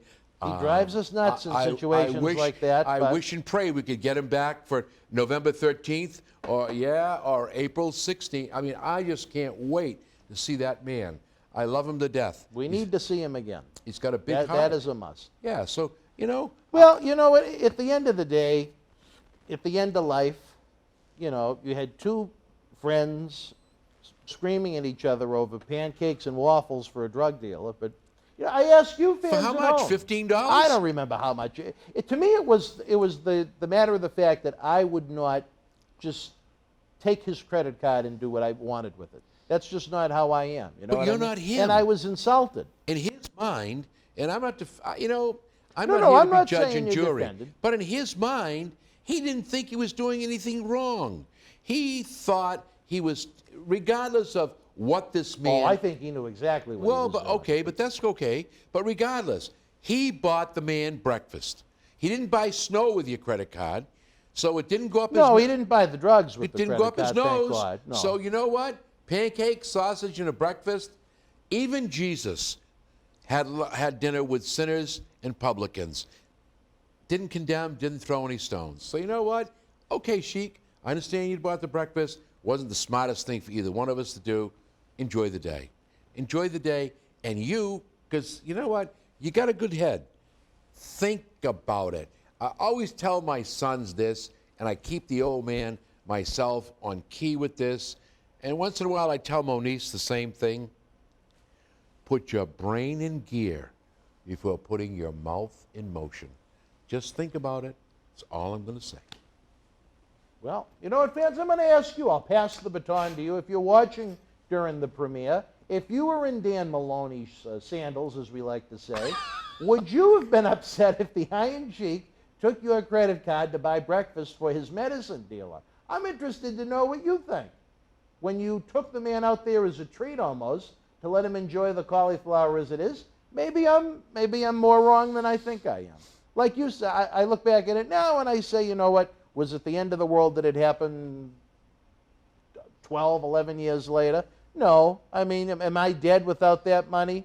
No. Again, I think it was the loyalty factor that I would have never done that, taken his money like that. You know what I mean? You know, I have a dear friend, Andy Wong, at the Kowloon restaurant. That makes two of us, FYI. And I just want to tell you, Andy Wong many times has said to me, be the bigger person and take the high road. Take the high road. And you know what? Greatest lesson in the world. I'm going, boy, when I see that kid of mine, and I don't mean John, I have 5 of them. 5 of them. And they all can be pains in the asses, believe me. I love them to death, and I'd give my life for my sons. But sometimes they get to the point, and I'm going, what stands in my mind is, take the high road, be the bigger person, be the better person. And you know what? Thanks, Andy. It pays off. Andy gives you words of wisdom. He's the whole Wong family, Bobby, Andy, the staff there. I can't praise them enough. And I will be saddened when they officially phase out, close their doors. But I'm gonna tell you, I'm gonna make a prediction. I don't think it's over for the Kowloon. It won't be the same, though. It will be the same. You think so? Yeah, because you know what? It's no different than you having 5,000 seats preventing a great wrestling show, cutting back to 2,500 because you can't get the staff. It's more expensive. Older people don't want to work anymore. They're ready for retirement. Your children could give a shit less about your wrestling business. So I think in the long run, it'll still be that great Asian food, that great Wong hospitality. I think and I pray that maybe it won't be 12 to 1,400 seats. Maybe it might be 300 to 500, but it will still be the thing that I love, and I know all those fans out there love. It'll still be the best place to have Asian food, the Kowloon wrestler. Can you imagine the line to get in? Look You at know what what? it's like now. The lines are brutal now. Moniz had her brother, Steve, and Erica and their 2 children come up. They had never experienced the Kowloon. Oh, it must have been a real treat. And he said this on the way out. He said, man, the quality of food is unbelievable. So, and they were like ecstatic. And I'm looking at the lobby and I'm going, thank you, Lord. They deserve everything that's coming. People in line waiting to get in because they're afraid that they're going to miss something that they never experienced. You know, I know that I can just look at the cabinet and see souvenirs flying out of there. Yeah. It's crazy. Yeah. It's crazy. And I'm going to... And I think more people want to go now more than ever because I think there is some confusion. I think that a lot of people think the Kowloon is going to be gone within weeks. Yeah, I talked to somebody from New York, as Right, a matter of fact. yeah. And I said to them, I said, you coming down? They're friends of Moniz. Matter of fact, it's her sister. They're in Las Vegas now, her and her boyfriend. Are you going to be coming down? Because I really want to take you to the Kowloon and experience some great food and great human beings. And she said, well, we're in Vegas now, but, you know, it's going to close in a month anyway, so we'll miss it. It's not closing I don't in know a where month. that misconception came Well, from. the New York Times ran an article which was kind of misleading, and I don't mean that in a bad way. But did they? I didn't read the article, but it Closing is, see, instead of quoting Andy and Bobby and getting the real facts, it's like when the Boston Globe first broke the story. What was the headline? Saugus Landmark closing. And that, when I read it as was, the fake news headline, so to speak, that was like a knife to the gut. Thank you very much. So, you know what? That's a whole, you know, like I said, a lifetime worth of memories in that place. September 13th, TD Bank, WWE, Raw. Go. After Raw, who knows? This old man might be sitting at a table by himself. I'm not that old. No, me. Oh, you were pointing This old at me. man, All right. oh, I'm sorry. This old man might be sitting at a table by himself. Come on over and say hi. But say hi to the real world of professional wrestling, the superstars. Hopefully they'll be there enjoying that great Asian food. Or, you know, my birthday is coming up. Hopefully I'll get to enjoy Kowloon. We were there when Marty Jannetty was in town, and it was just one of those nights where the food, it was fresh, it was absolutely perfect, it was delicious. I hate to say it, Johnny, I had seconds. Well, I had seconds. They won't allow what happened the last time. What you happened? can't have that midget jump out of the cake. All right. It's not going to happen. I didn't want to share that. All right, well, I did see there's some dirt here. No, all right. All right, wrestling fans, we talked a little Chinese food. After this brief timeout, we'll be back to talk more about the king of sports. Professional wrestling is now years. Have become months. Now we're talking weeks, baby. We're getting closer and closer to our 20th anniversary bash, Saturday night, November the 13th, at Memorial Hall in Melrose. Check it out. Tickets are on sale now for our 20th anniversary Back to the 80s and 90s WrestleFest Birthday Bash, Saturday, November the 13th at Memorial Hall in Melrose, Massachusetts. Wrestling fans around the corner, around the world, I'm Dan Marotti. And I'm John Cena Sr. Johnny, the momentum here in Boston wrestling continues as we continue to build and build and build. The fans want to know, how do we help? We subscribe to the Patreon, but we see all the great merchandise on that set. Coronavirus may have killed the nightlife, especially for someone like Marty, but our acclaimed eBay store is open 24/7 around the world. Wow. Check it out. Support Wrestling Insiders and keep wrestling legends working on eBay. Get this WWE NXT TakeOver War Games 2020 11x14 limited edition autograph poster signed by everyone on the event, number 23 of only 100 made. Includes signatures from the Undisputed Era, Johnny Gargano, Damian Priest, Tommaso Ciampa, Timothy Thatcher, Io Shirai, Tony Storm, Rhea Ripley, Dexter, Loomis, and more. Comes with authentication hologram on the back of the poster. Also comes with mystery autographed 8x10 and an on-air shout-out from WWE Hall of Famer, Mr. USA, Tony Atlas, on Wrestling Insiders at your house. Get it now. Wrestling fans, especially here in the Boston area, we want to thank our great friends at Red Rose for their support for all of our charitable endeavors and programming efforts. Red Rose is 2 years young and extremely thankful for all the support they've had from our neighbors here in Melrose and beyond for an amazing first 2 years. Red Rose thanks Melrose and all of the first responders who have fought the good fight and have never given up hope during these unprecedented times. We did it together. Follow Red Rose on Facebook for their anniversary special, facebook.com/Red Rose Melrose. You'll be glad you did. Open until 2 a.m. Red Rose will give you fresh, piping hot, mouth-watering food that'll put an ear-to-ear smile on even the toughest critic's face. Check out their full menu online at redrosema.com or give them a call, 781-620-1889. All right, wrestling fans, welcome back. You know, between Andy Wong up at Kowloon, Jack Tsai over at Red Rose, we know some great people in the world of Chinese food. Yes, we do. And we're lucky. And two different types of food, Very two different. different types of businesses, and always nice human beings. Great human beings across the board. No matter where you go, if you're in Melrose, you get your Red Rose. If you're out and about on the highways and byways, the Kowloon Entertainment Dining Complex on Route 1 North in Saugus, it is an institution. Are you buying lunch today? You already got it. It's right there. All right, I'm sorry. See it in the cup? Yeah, okay. I guess Red Rose doesn't get hit up today. Only kidding. Let's talk more about wrestling. I didn't know why Chinese food conversation was going to go. I think that was a good conversation, though. We always have great conversations. You know, the fans like what we have to say. It's not like other podcasts or other broadcasts. Well, there's a lot of screaming. Yeah. I've never understood those where they just feel the need for an hour to just scream nonstop. Well, I think you lose the. I think there are times when you can get loud and aggressive about things, but if you're going to do it for the context of an entire show, I think it loses its purpose. Each to his One own. man's opinion. My opinion is each to his own. There you go. I've been on those shows. I've been in a lot of podcasts and TV stuff. I'm just me.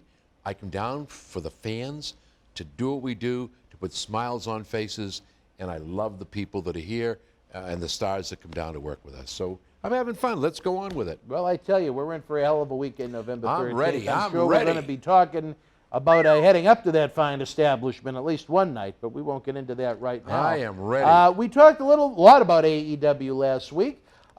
We kind of ended the show with an interesting thought. Is 2021 the 1995-96 version of WWF? Let me ask you this, though. Is the 2021-2022 edition presentation of AEW maybe the 97-98 WCW, where they're on top of the world, they have every hot talent they can get their hands on wanting to come and work for them, but at the end of the day, they don't have the background, they don't have the experience of a WWF, and as time goes on and that new fresh car smell wears off, they don't know quite what to do with the bodies they have on hand.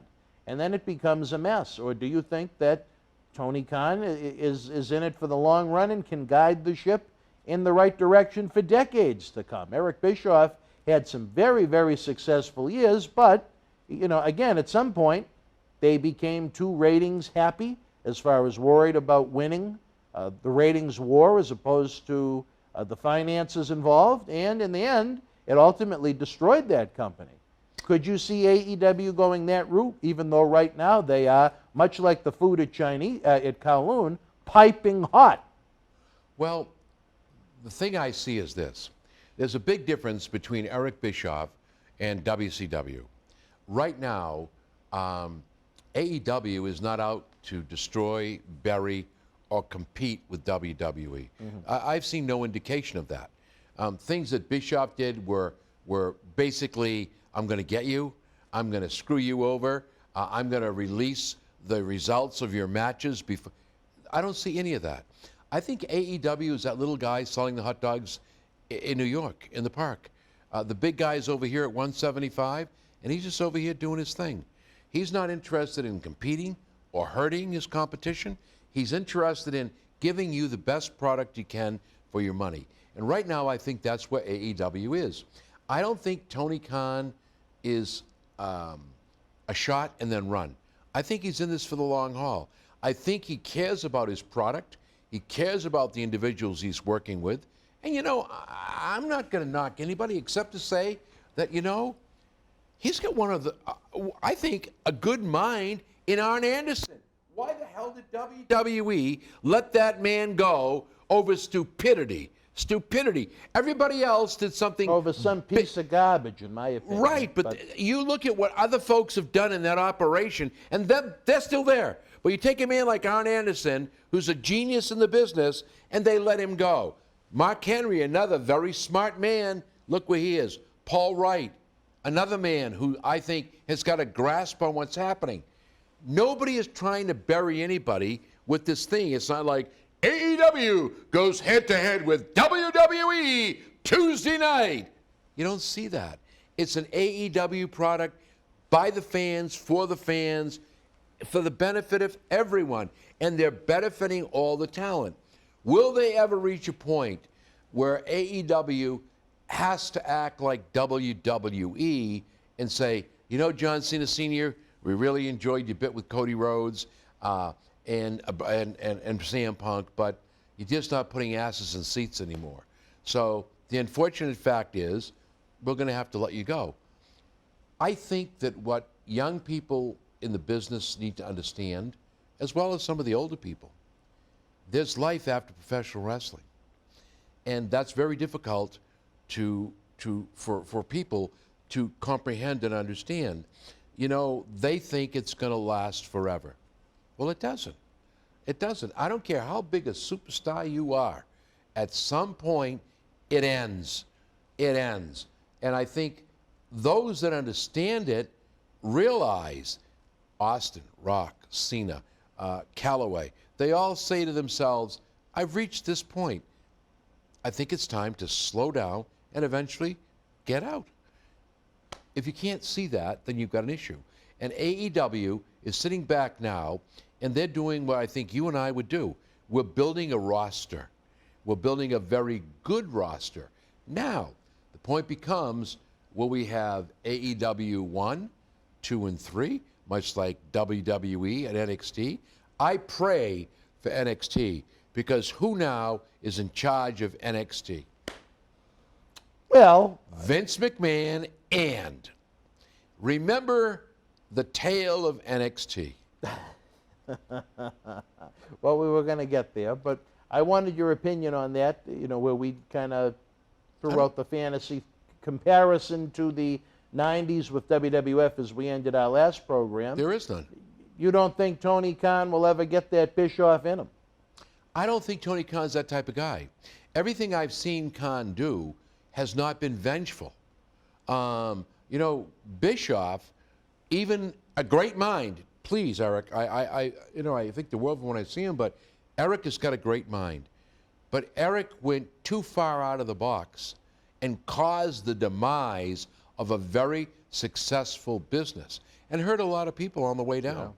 So I don't think Khan's that type of person. I really don't. And he's playing with his own money. There's a big difference there. Well, to some degree. I mean, they have a lot of guaranteed money coming in from TNT right now. I understand that, but he's still playing with his own billions.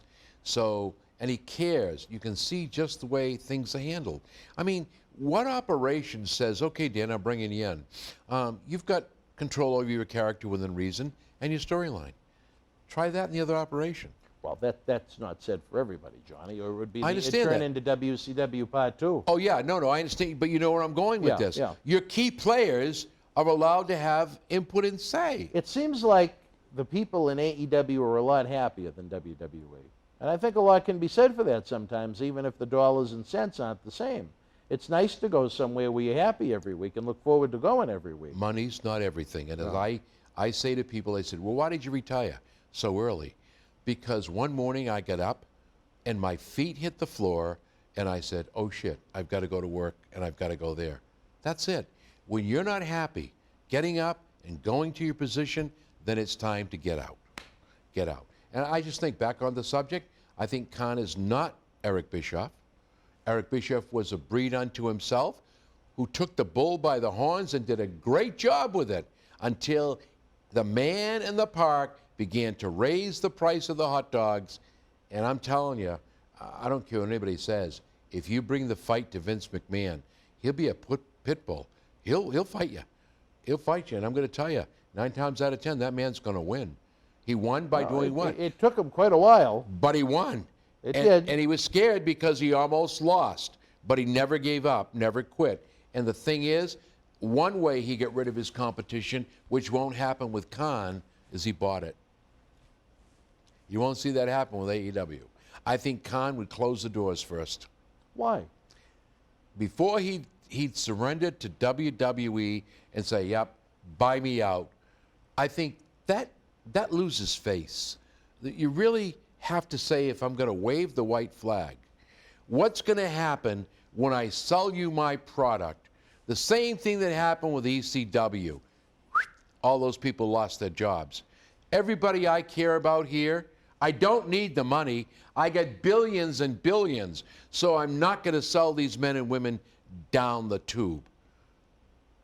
Maybe I'll let you know what's going to happen. You make a decision. But if you stay, you know damn well that it's going to be over. Just my take.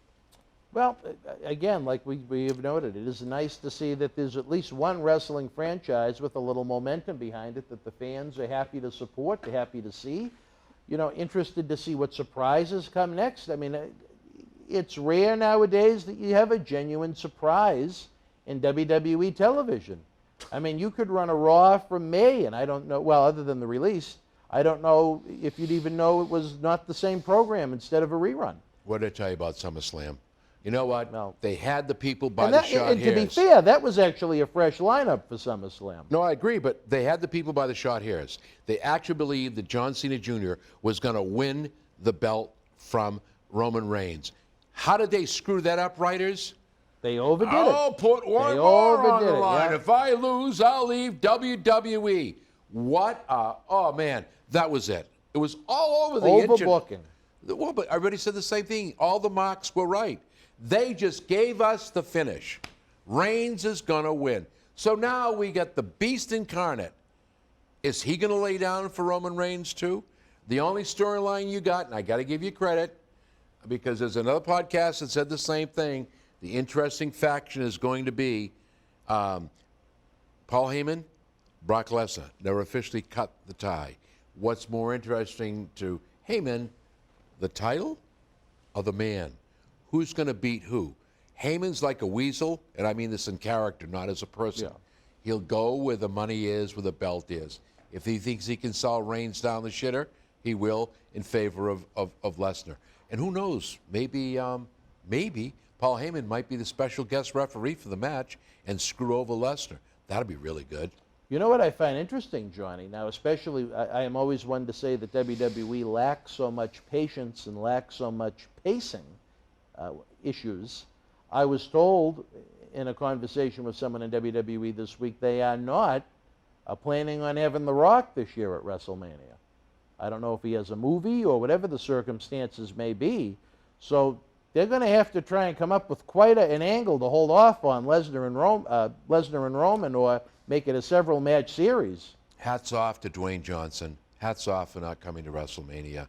Why? Well, you know what? Why not go back to the people that helped make you and let you walk in the middle of your contract to help them when they need you? That's a bad thing? I couldn't see your son doing that. I would say this. If I were going back to WrestleMania for free, that'd be a different story. But do you think I walked the carpet to that ring as Johnny Fabulous because I'm that popular for free? Do they pay The Rock to come to WrestleMania? Yeah. A lot of money, right? Yeah. Yeah. So why do you think it's a good thing that he's not going to go? No, I think that Johnson, Dwayne Johnson, who I have respect for, is finally saying, you know what? Maybe it's time that superstar does it on his own. Everybody in the business so far has busted their ass to put Roman Reigns over. So you're telling me that you're going to bring The Rock back, Reigns is going to beat him, and that will put him over? I don't think so. And I think WrestleMania will be the same, and maybe not without The Rock, because, look, I was in the front row, I was next to his mom, and when that man comes through the curtain, just like Stone Cold Steve Austin, when that glass breaks, that place shakes. So I think he contributes a lot. But if well, they that's don't, what I mean. I think it would be nice to have them. But if they don't have them, that says a lot. We can't get The Rock. We're not going to have him. but we've got a surprise coming down the road. I think just like you, what did you do when you were hit in the gut? When somebody said to you, looks like November 13th might be over. We had to make some lemonade out of a lemon. Okay, and that's what WWE needs to do. They've got to have the wow factor.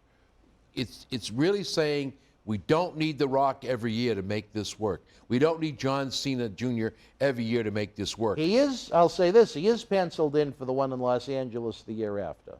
So maybe if we are ever going to see Roman and The Rock, that would be it. I don't think at The Rock's age he's got too many left in him. I would agree. I would concur and agree. Unless we're going to go the Billy Goldberg route. You love Billy. I think the world of Bill Goldberg, and I said this before, I would not want to meet that man and be in a bar fight with him. He'd tear me apart. You just don't want to watch his wrestling matches anymore. It's not good for him, and it's not good for the opponent. I do have to say, I like the angle that they came out of SummerSlam with, but we already spoke about that. Right now, fans, we're going to take a brief time out as we continue the path down, well, only 2 blocks for us, down the road to Memorial Hall in Melrose, Massachusetts, Saturday night, November the 13th. It's going to be Boston Wrestling MWF's 20th anniversary. Tickets are on sale now for our 20th anniversary, back to the 80s and 90s WrestleFest Birthday Bash, Saturday, November the 13th at Memorial Hall in Melrose, Massachusetts. Wrestling fans around the corner, around the world, I'm Dan Marati. And I'm Mr. USA WWE Hall of Famer Tony Atlas. The road to WrestleMania has begun. Wrestling fans are looking to add to their man caves. You got to see what we have in the eBay store. Check it out. Arguably the greatest professional wrestler of all time.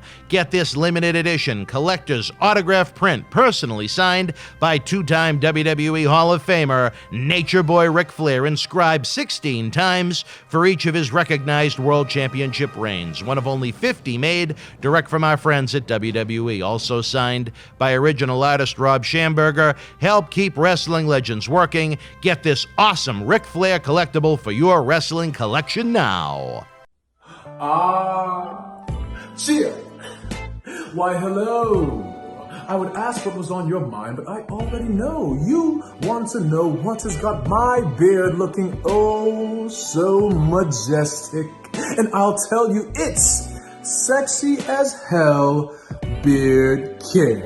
Coconut oil, vitamin E oil, almond oil, both sweet and bitter, shea butter, it's all natural. Yes, JTG has actually come out with a high quality product, so support your boy by going to sahbeardcare.com and take one step closer to becoming sexy as hell.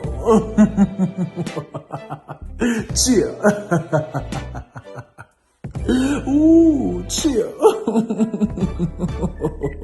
You know? Wrestling fans, welcome back to Wrestling Insiders, Fabulous Fridays. I believe segment 3, Johnny.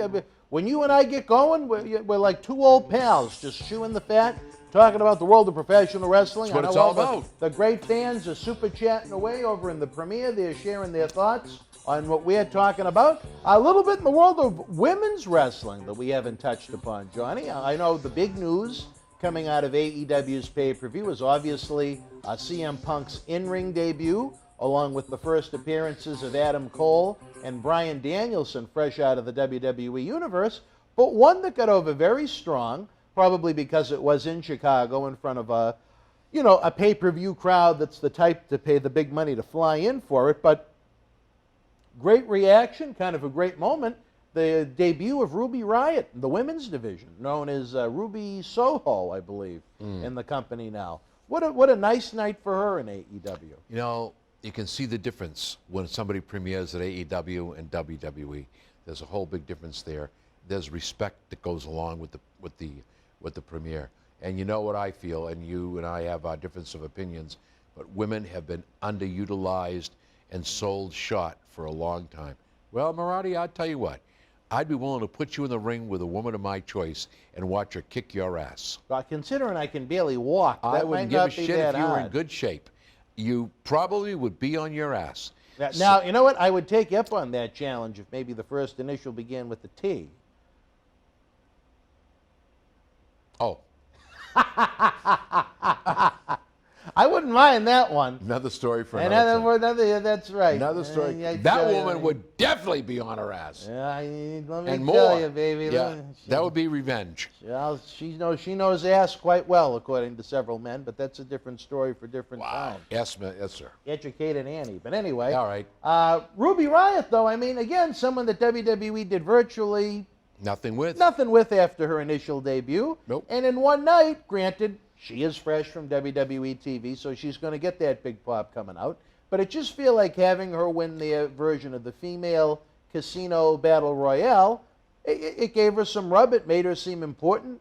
Brittany Baker, the girlfriend of Adam Cole, the AEW Women's Champion, as a new credible challenger to... DDM. S, isn't it? Or is it M? I don't know. I think it's DDS. Doctor of Dentistry, whatever Yeah, she is. I She's a think real dentist. I know, yeah. Ivan Yankin would like to meet her. I'd like to have Isaac Yankem. Well, anyway. Contact him. He's available. I think it makes for a better women's division. And you know me, I'm not one to throw out the praise too quick towards a lot of the women's wrestling. On the pay-per-view, I was critical that you had a dentist wrestling an alien. You know, that's not my cup of tea, Johnny. I'm sorry. I don't appreciate the wrestling alien. Okay. I don't know. Maybe you do. Maybe you like the alien wrestler, but I think it takes a strange mentality to enjoy something like that. I agree. But it is what it is. I think, I imagine Baker and Soho are going to lock it up, if not on the next pay-per-view, on a well-built-up match on one of their TV shows, and I think there will be some interest behind it. I'm impressed with those women. I really am at AEW. They have some good ones, and they have some that don't belong on TV. I agree. You and I can agree to disagree, but I agree with you on that point. I agree. I'm not saying every woman wrestler is an outstanding star. I think that every woman who enters professional wrestling gives it her best. Not everyone comes out at 100%. And in that case, you either go back to the little league and learn how to get better, or you make a decision to leave the business. That's simple. Along the lines of women's wrestling, I'm sure you were familiar with, and probably bought it twice on pay-per-view, the NWA Women's pay-per-view Empower that Mickie James helped produce. You know what? I hate to admit this. I'd like to know how many buys there were on that one. Well, I hate to admit this, but I haven't seen it. You haven't seen it? No. I was so You got it on the DVR, though. I do not. No. I do not. I know that the lineup she had, I worked several shows with Mickie James. She's a tremendous athlete, great person. I don't think she wrestled on it. I don't know about that one. Yeah, no, she just produced I it. thought she was involved in a quickie. She was in, she may be an angle, but Yeah, I was pretty sure ahead of time I had seen that she was not going to be competing. The lineup was okay. Yeah. I will try to catch some of the show so I can comment better on what there is to say. I think one of the things that I was surprised at, and probably not surprised, was the retirement of Kia. That's what I wanted to mention. A longtime close personal friend who I met through the Cauliflower Alley Club. You talk about someone that was utilized to perfection by our friend Dutch Mantell down in TNA, Awesome Kong. Then they also had her brief run as Karma in WWE. Correct. When she had a feud with the Bella Twins. Too bad she didn't squash him. Yeah. Literally. Could have saved people a lot of headaches. Uh-huh. But anyway, it would have cost a lot of people their wives, though, so maybe not. But you know what? What a good person, someone that, you know what, you wouldn't want to make her angry. She certainly had her moments where she decimated some males behind the scenes. Yeah, I was going to say, male or female. Yeah. Uh-huh.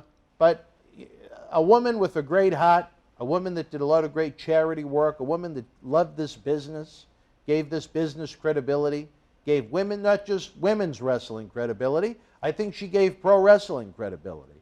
And that's why I'll always consider her a friend. WWE was gracious enough to let her have her final match before going to WWE with us at Memorial Hall. We did that nice tribute to her after her cage match war with your old buddy Jay Buster. Yep. You and Jay Lethal came out and presented her with flowers. Yep. It was a very, very nice moment, I thought, in MWF history. I agree. And Great lady. I am sorry to see Kong leave the professional wrestling business, but like everything else, all good things must come to an end. Where she goes from here, I don't know. As you know, Glow has been canceled. It's all done now. That was a great outlet for her. Professional wrestling, she wasn't being used much. So I think the stature of the woman, the size of the person, the persona she brought to the ring, it's just the end of an era. The end of an era. So I hate to quote the man, but I wish her all the best on her future endeavors, wherever she goes. Truly may she be blessed. She's a wonderful human being. And Freight Train, the best to you, my friend. Another too. good man. Yep. Let me ask you this, and maybe I would. It's his wife. Oh, I know. As we are pre-taping this, they are regulars at the Cauliflower. Maybe I'll bump into her there. Hope you do. Could you potentially see her with some involvement in the FWW? Maybe a general manager or a bodyguard or a... I could see her. I think you might need a bodyguard to keep you away from these women. Nah, I got Moniz. FWW, another thing for another time, but maybe in 2022. She'd be great in the FWW. Vicky Guerrero would be great in the FWW. Mickie James would be great in the FWW. I mean, if we're going to build it, we might as well build it right. I just think that where she goes from wrestling, I really don't know. Train hasn't been wrestling much. I haven't seen much of him. No. Dan, I haven't seen much of him at all. So I don't know where they're going from here. I think they're in Florida. I thought they were last time we spoke, I thought they were either headed to or were in Cali. Okay. So I don't know where they're going to go. That's why usually I bump into them at the Cauliflower. I hope we so. have lunch or dinner. Give them my or, best, please. Well, they'll be disappointed you're not there. I'm sure of that one. No, I'm sure of that one. We had a great relationship, the three of us. You know, I just wish her the best, and I don't know where she's going from here. But wherever it is, I'm sure she's got a direction. Glow certainly helped her out. She certainly must have done well there. And then her final run in wrestling did well for her there. So where you go from here? Again, you know, like I said, she was heavily involved in many nonprofits. Maybe that's the future for her outside of wrestling, involved in a nonprofit organization. Who knows? You know, I don't know what caused it. They do a lot with the animals, too. I know Dan was big dogs, into that. yeah. I did a lot of wrestling shows with Dan where we just ran it for the dogs. I remember doing a match with Dan where if I lost, because I locked his dog up in the cage and was going to have it euthanized, you know. Really? Oh, John, That's fabulous. a bit much. Well, but it worked. It worked. It worked. The crowd was behind him, and if I lost, I had to eat dog food with a dog collar and a leash on. So I did that. I'd like to see that happen to a few people at the studio, but I wouldn't. Cam even go Zagami there. would be nice to see that happen. Euthanized? Yeah. No, I wouldn't do that. You'd just make him eat dog food. All a storyline, my friend. Oh, dog food. Well, maybe another kind of dog, but we won't. You know, go the there. way some of his adventures outside of wrestling, he might have had a dog collar on before, for all we know, but. I'm not going there. Like I say, don't piss in the wind.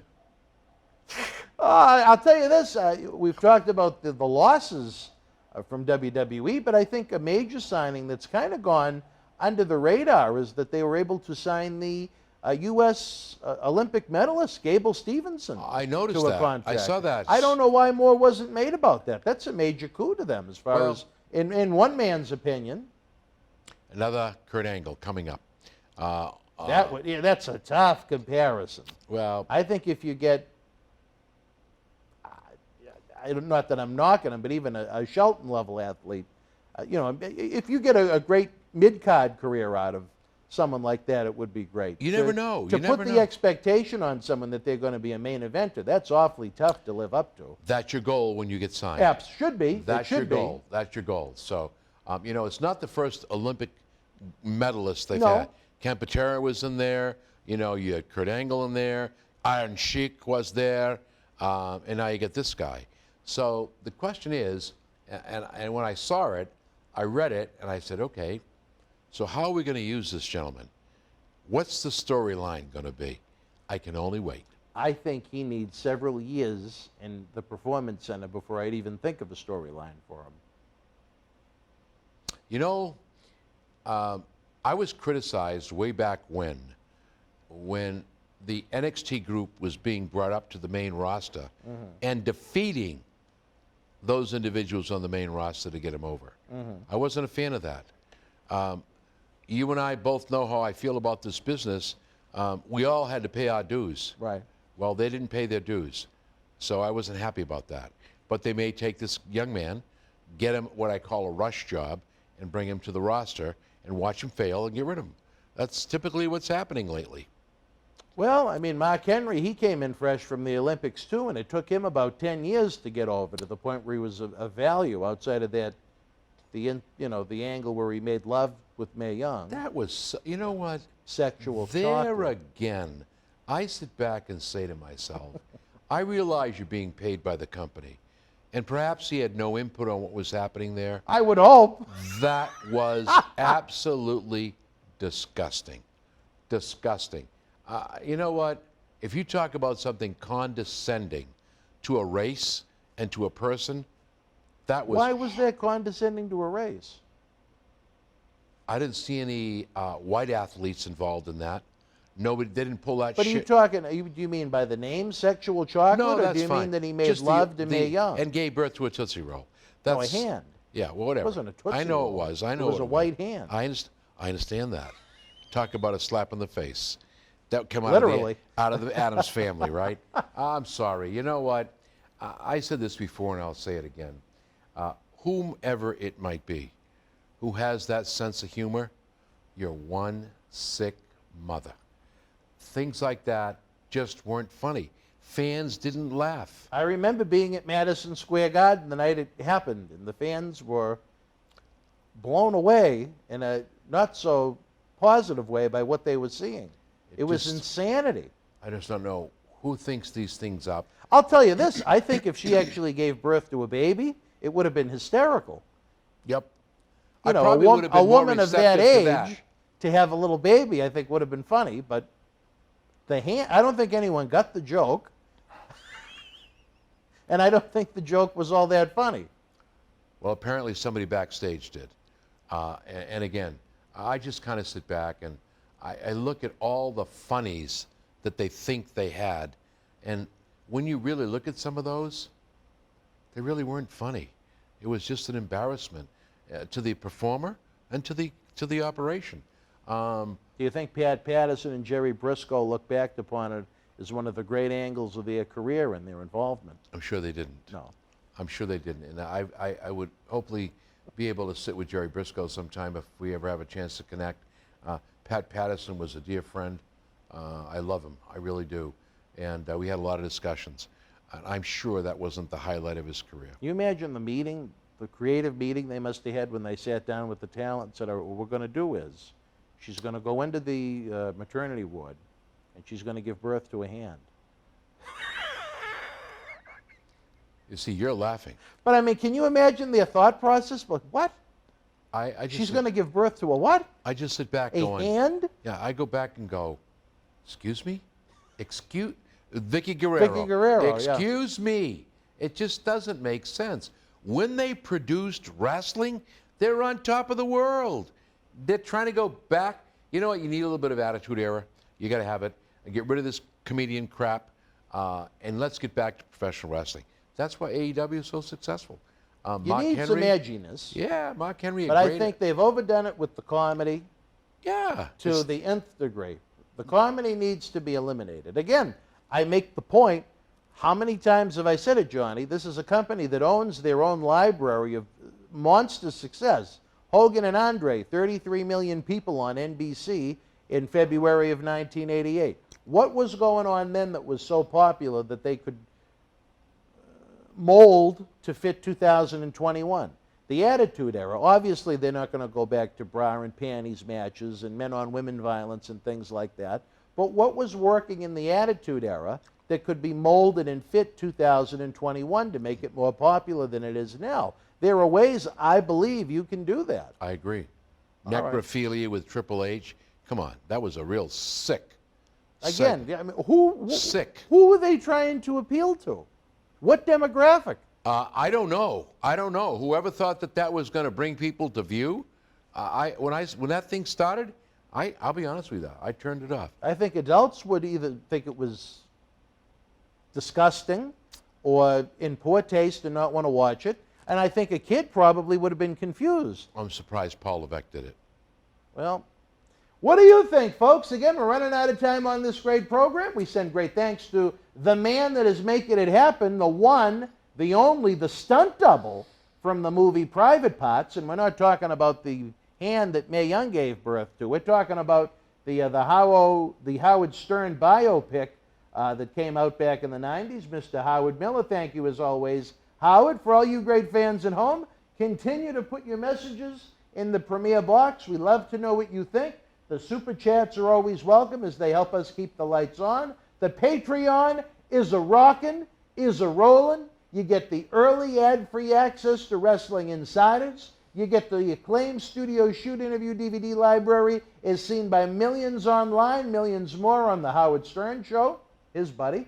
You get Patreon exclusive content and the knowledge that you, yes you, are helping keep professional wrestling legends working. It's a great thing. Join the Boston Wrestling Patreon family at patreon.com/Boston Wrestling. And then, Johnny, I'm telling you, brother, tomorrow's another Saturday. It means we're getting another week closer. Saturday night, November the 13th. It's our 20th anniversary birthday bash from Memorial Hall, Melrose, Massachusetts. I'd say, damn, but I wouldn't want to insult the rest of the talent because the former WCW World Champion, former WWE Tag Team Champion Ron Simmons is one of many superstars that are going to be on hand, one of many legends, one of many Hall of Famers. Get your 2x4s ready as America's hero, Hacksaw Jim Duggan, will be there live.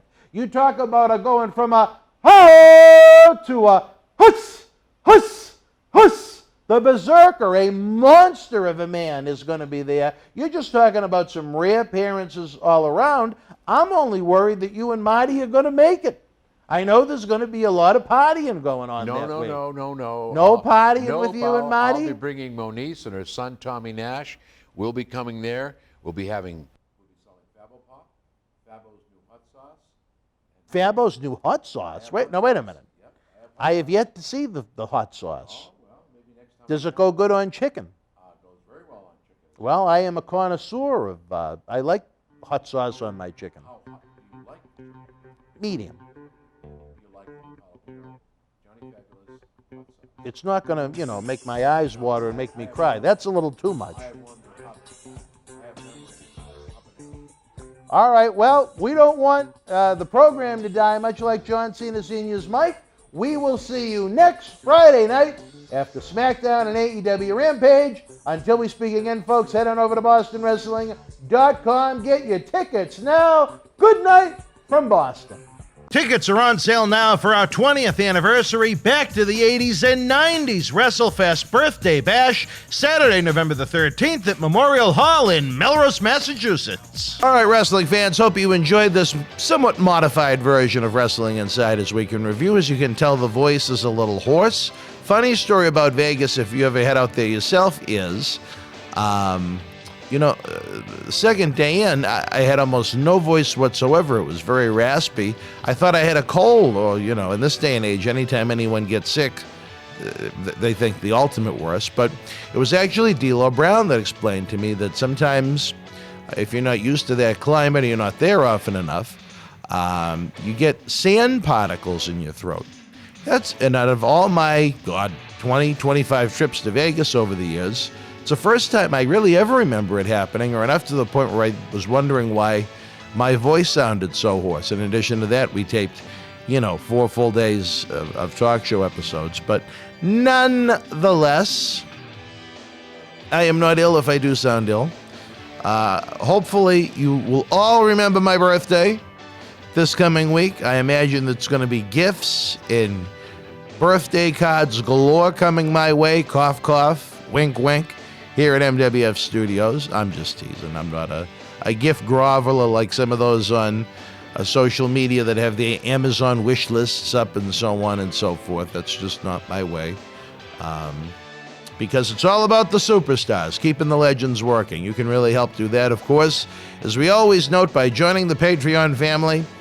at patreon.com/Boston Wrestling. Link can also be found in the description box below. You get that early, full screen access to Wrestling Insiders. You get the studio shoot interview DVD library, seen by millions online, millions more on Howard Stern, thanks to Sheiky Baby. You get some Patreon exclusives, plus the knowledge that you, yes you, are helping keep Wrestling Legends working. And that's certainly what we want to do on Saturday night, November the 13th, when we get ready to blow the roof off of Memorial Hall, Melrose, Massachusetts. It is going to be a happening. Superstars galore lined up for this VIP Q&A, autograph photo session, and live wrestling. You are not going to want to miss it. We're going to have a great time at Memorial Hall as we celebrate 20 years of Boston wrestling. In addition to that, folks, don't forget the eBay store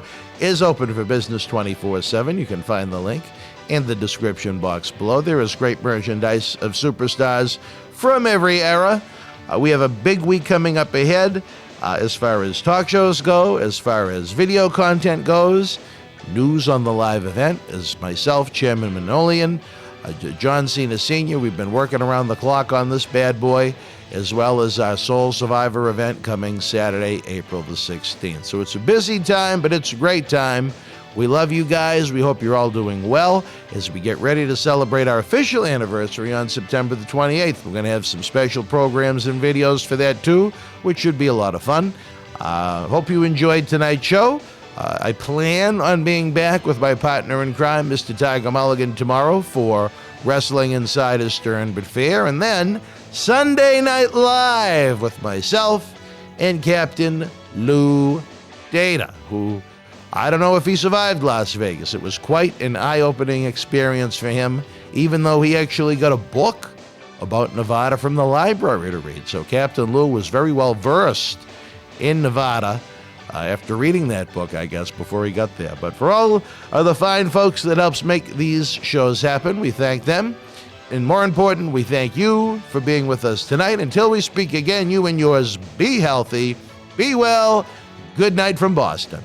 Thank you for joining us. Please give the video a big thumbs up, leave us a comment, and subscribe to the channel to enjoy more great content. Don't forget, you can help keep Wrestling Legends working. Check out our eBay store and join the Boston Wrestling family at patreon.com/Boston Wrestling so we can produce more in-depth shoot interviews.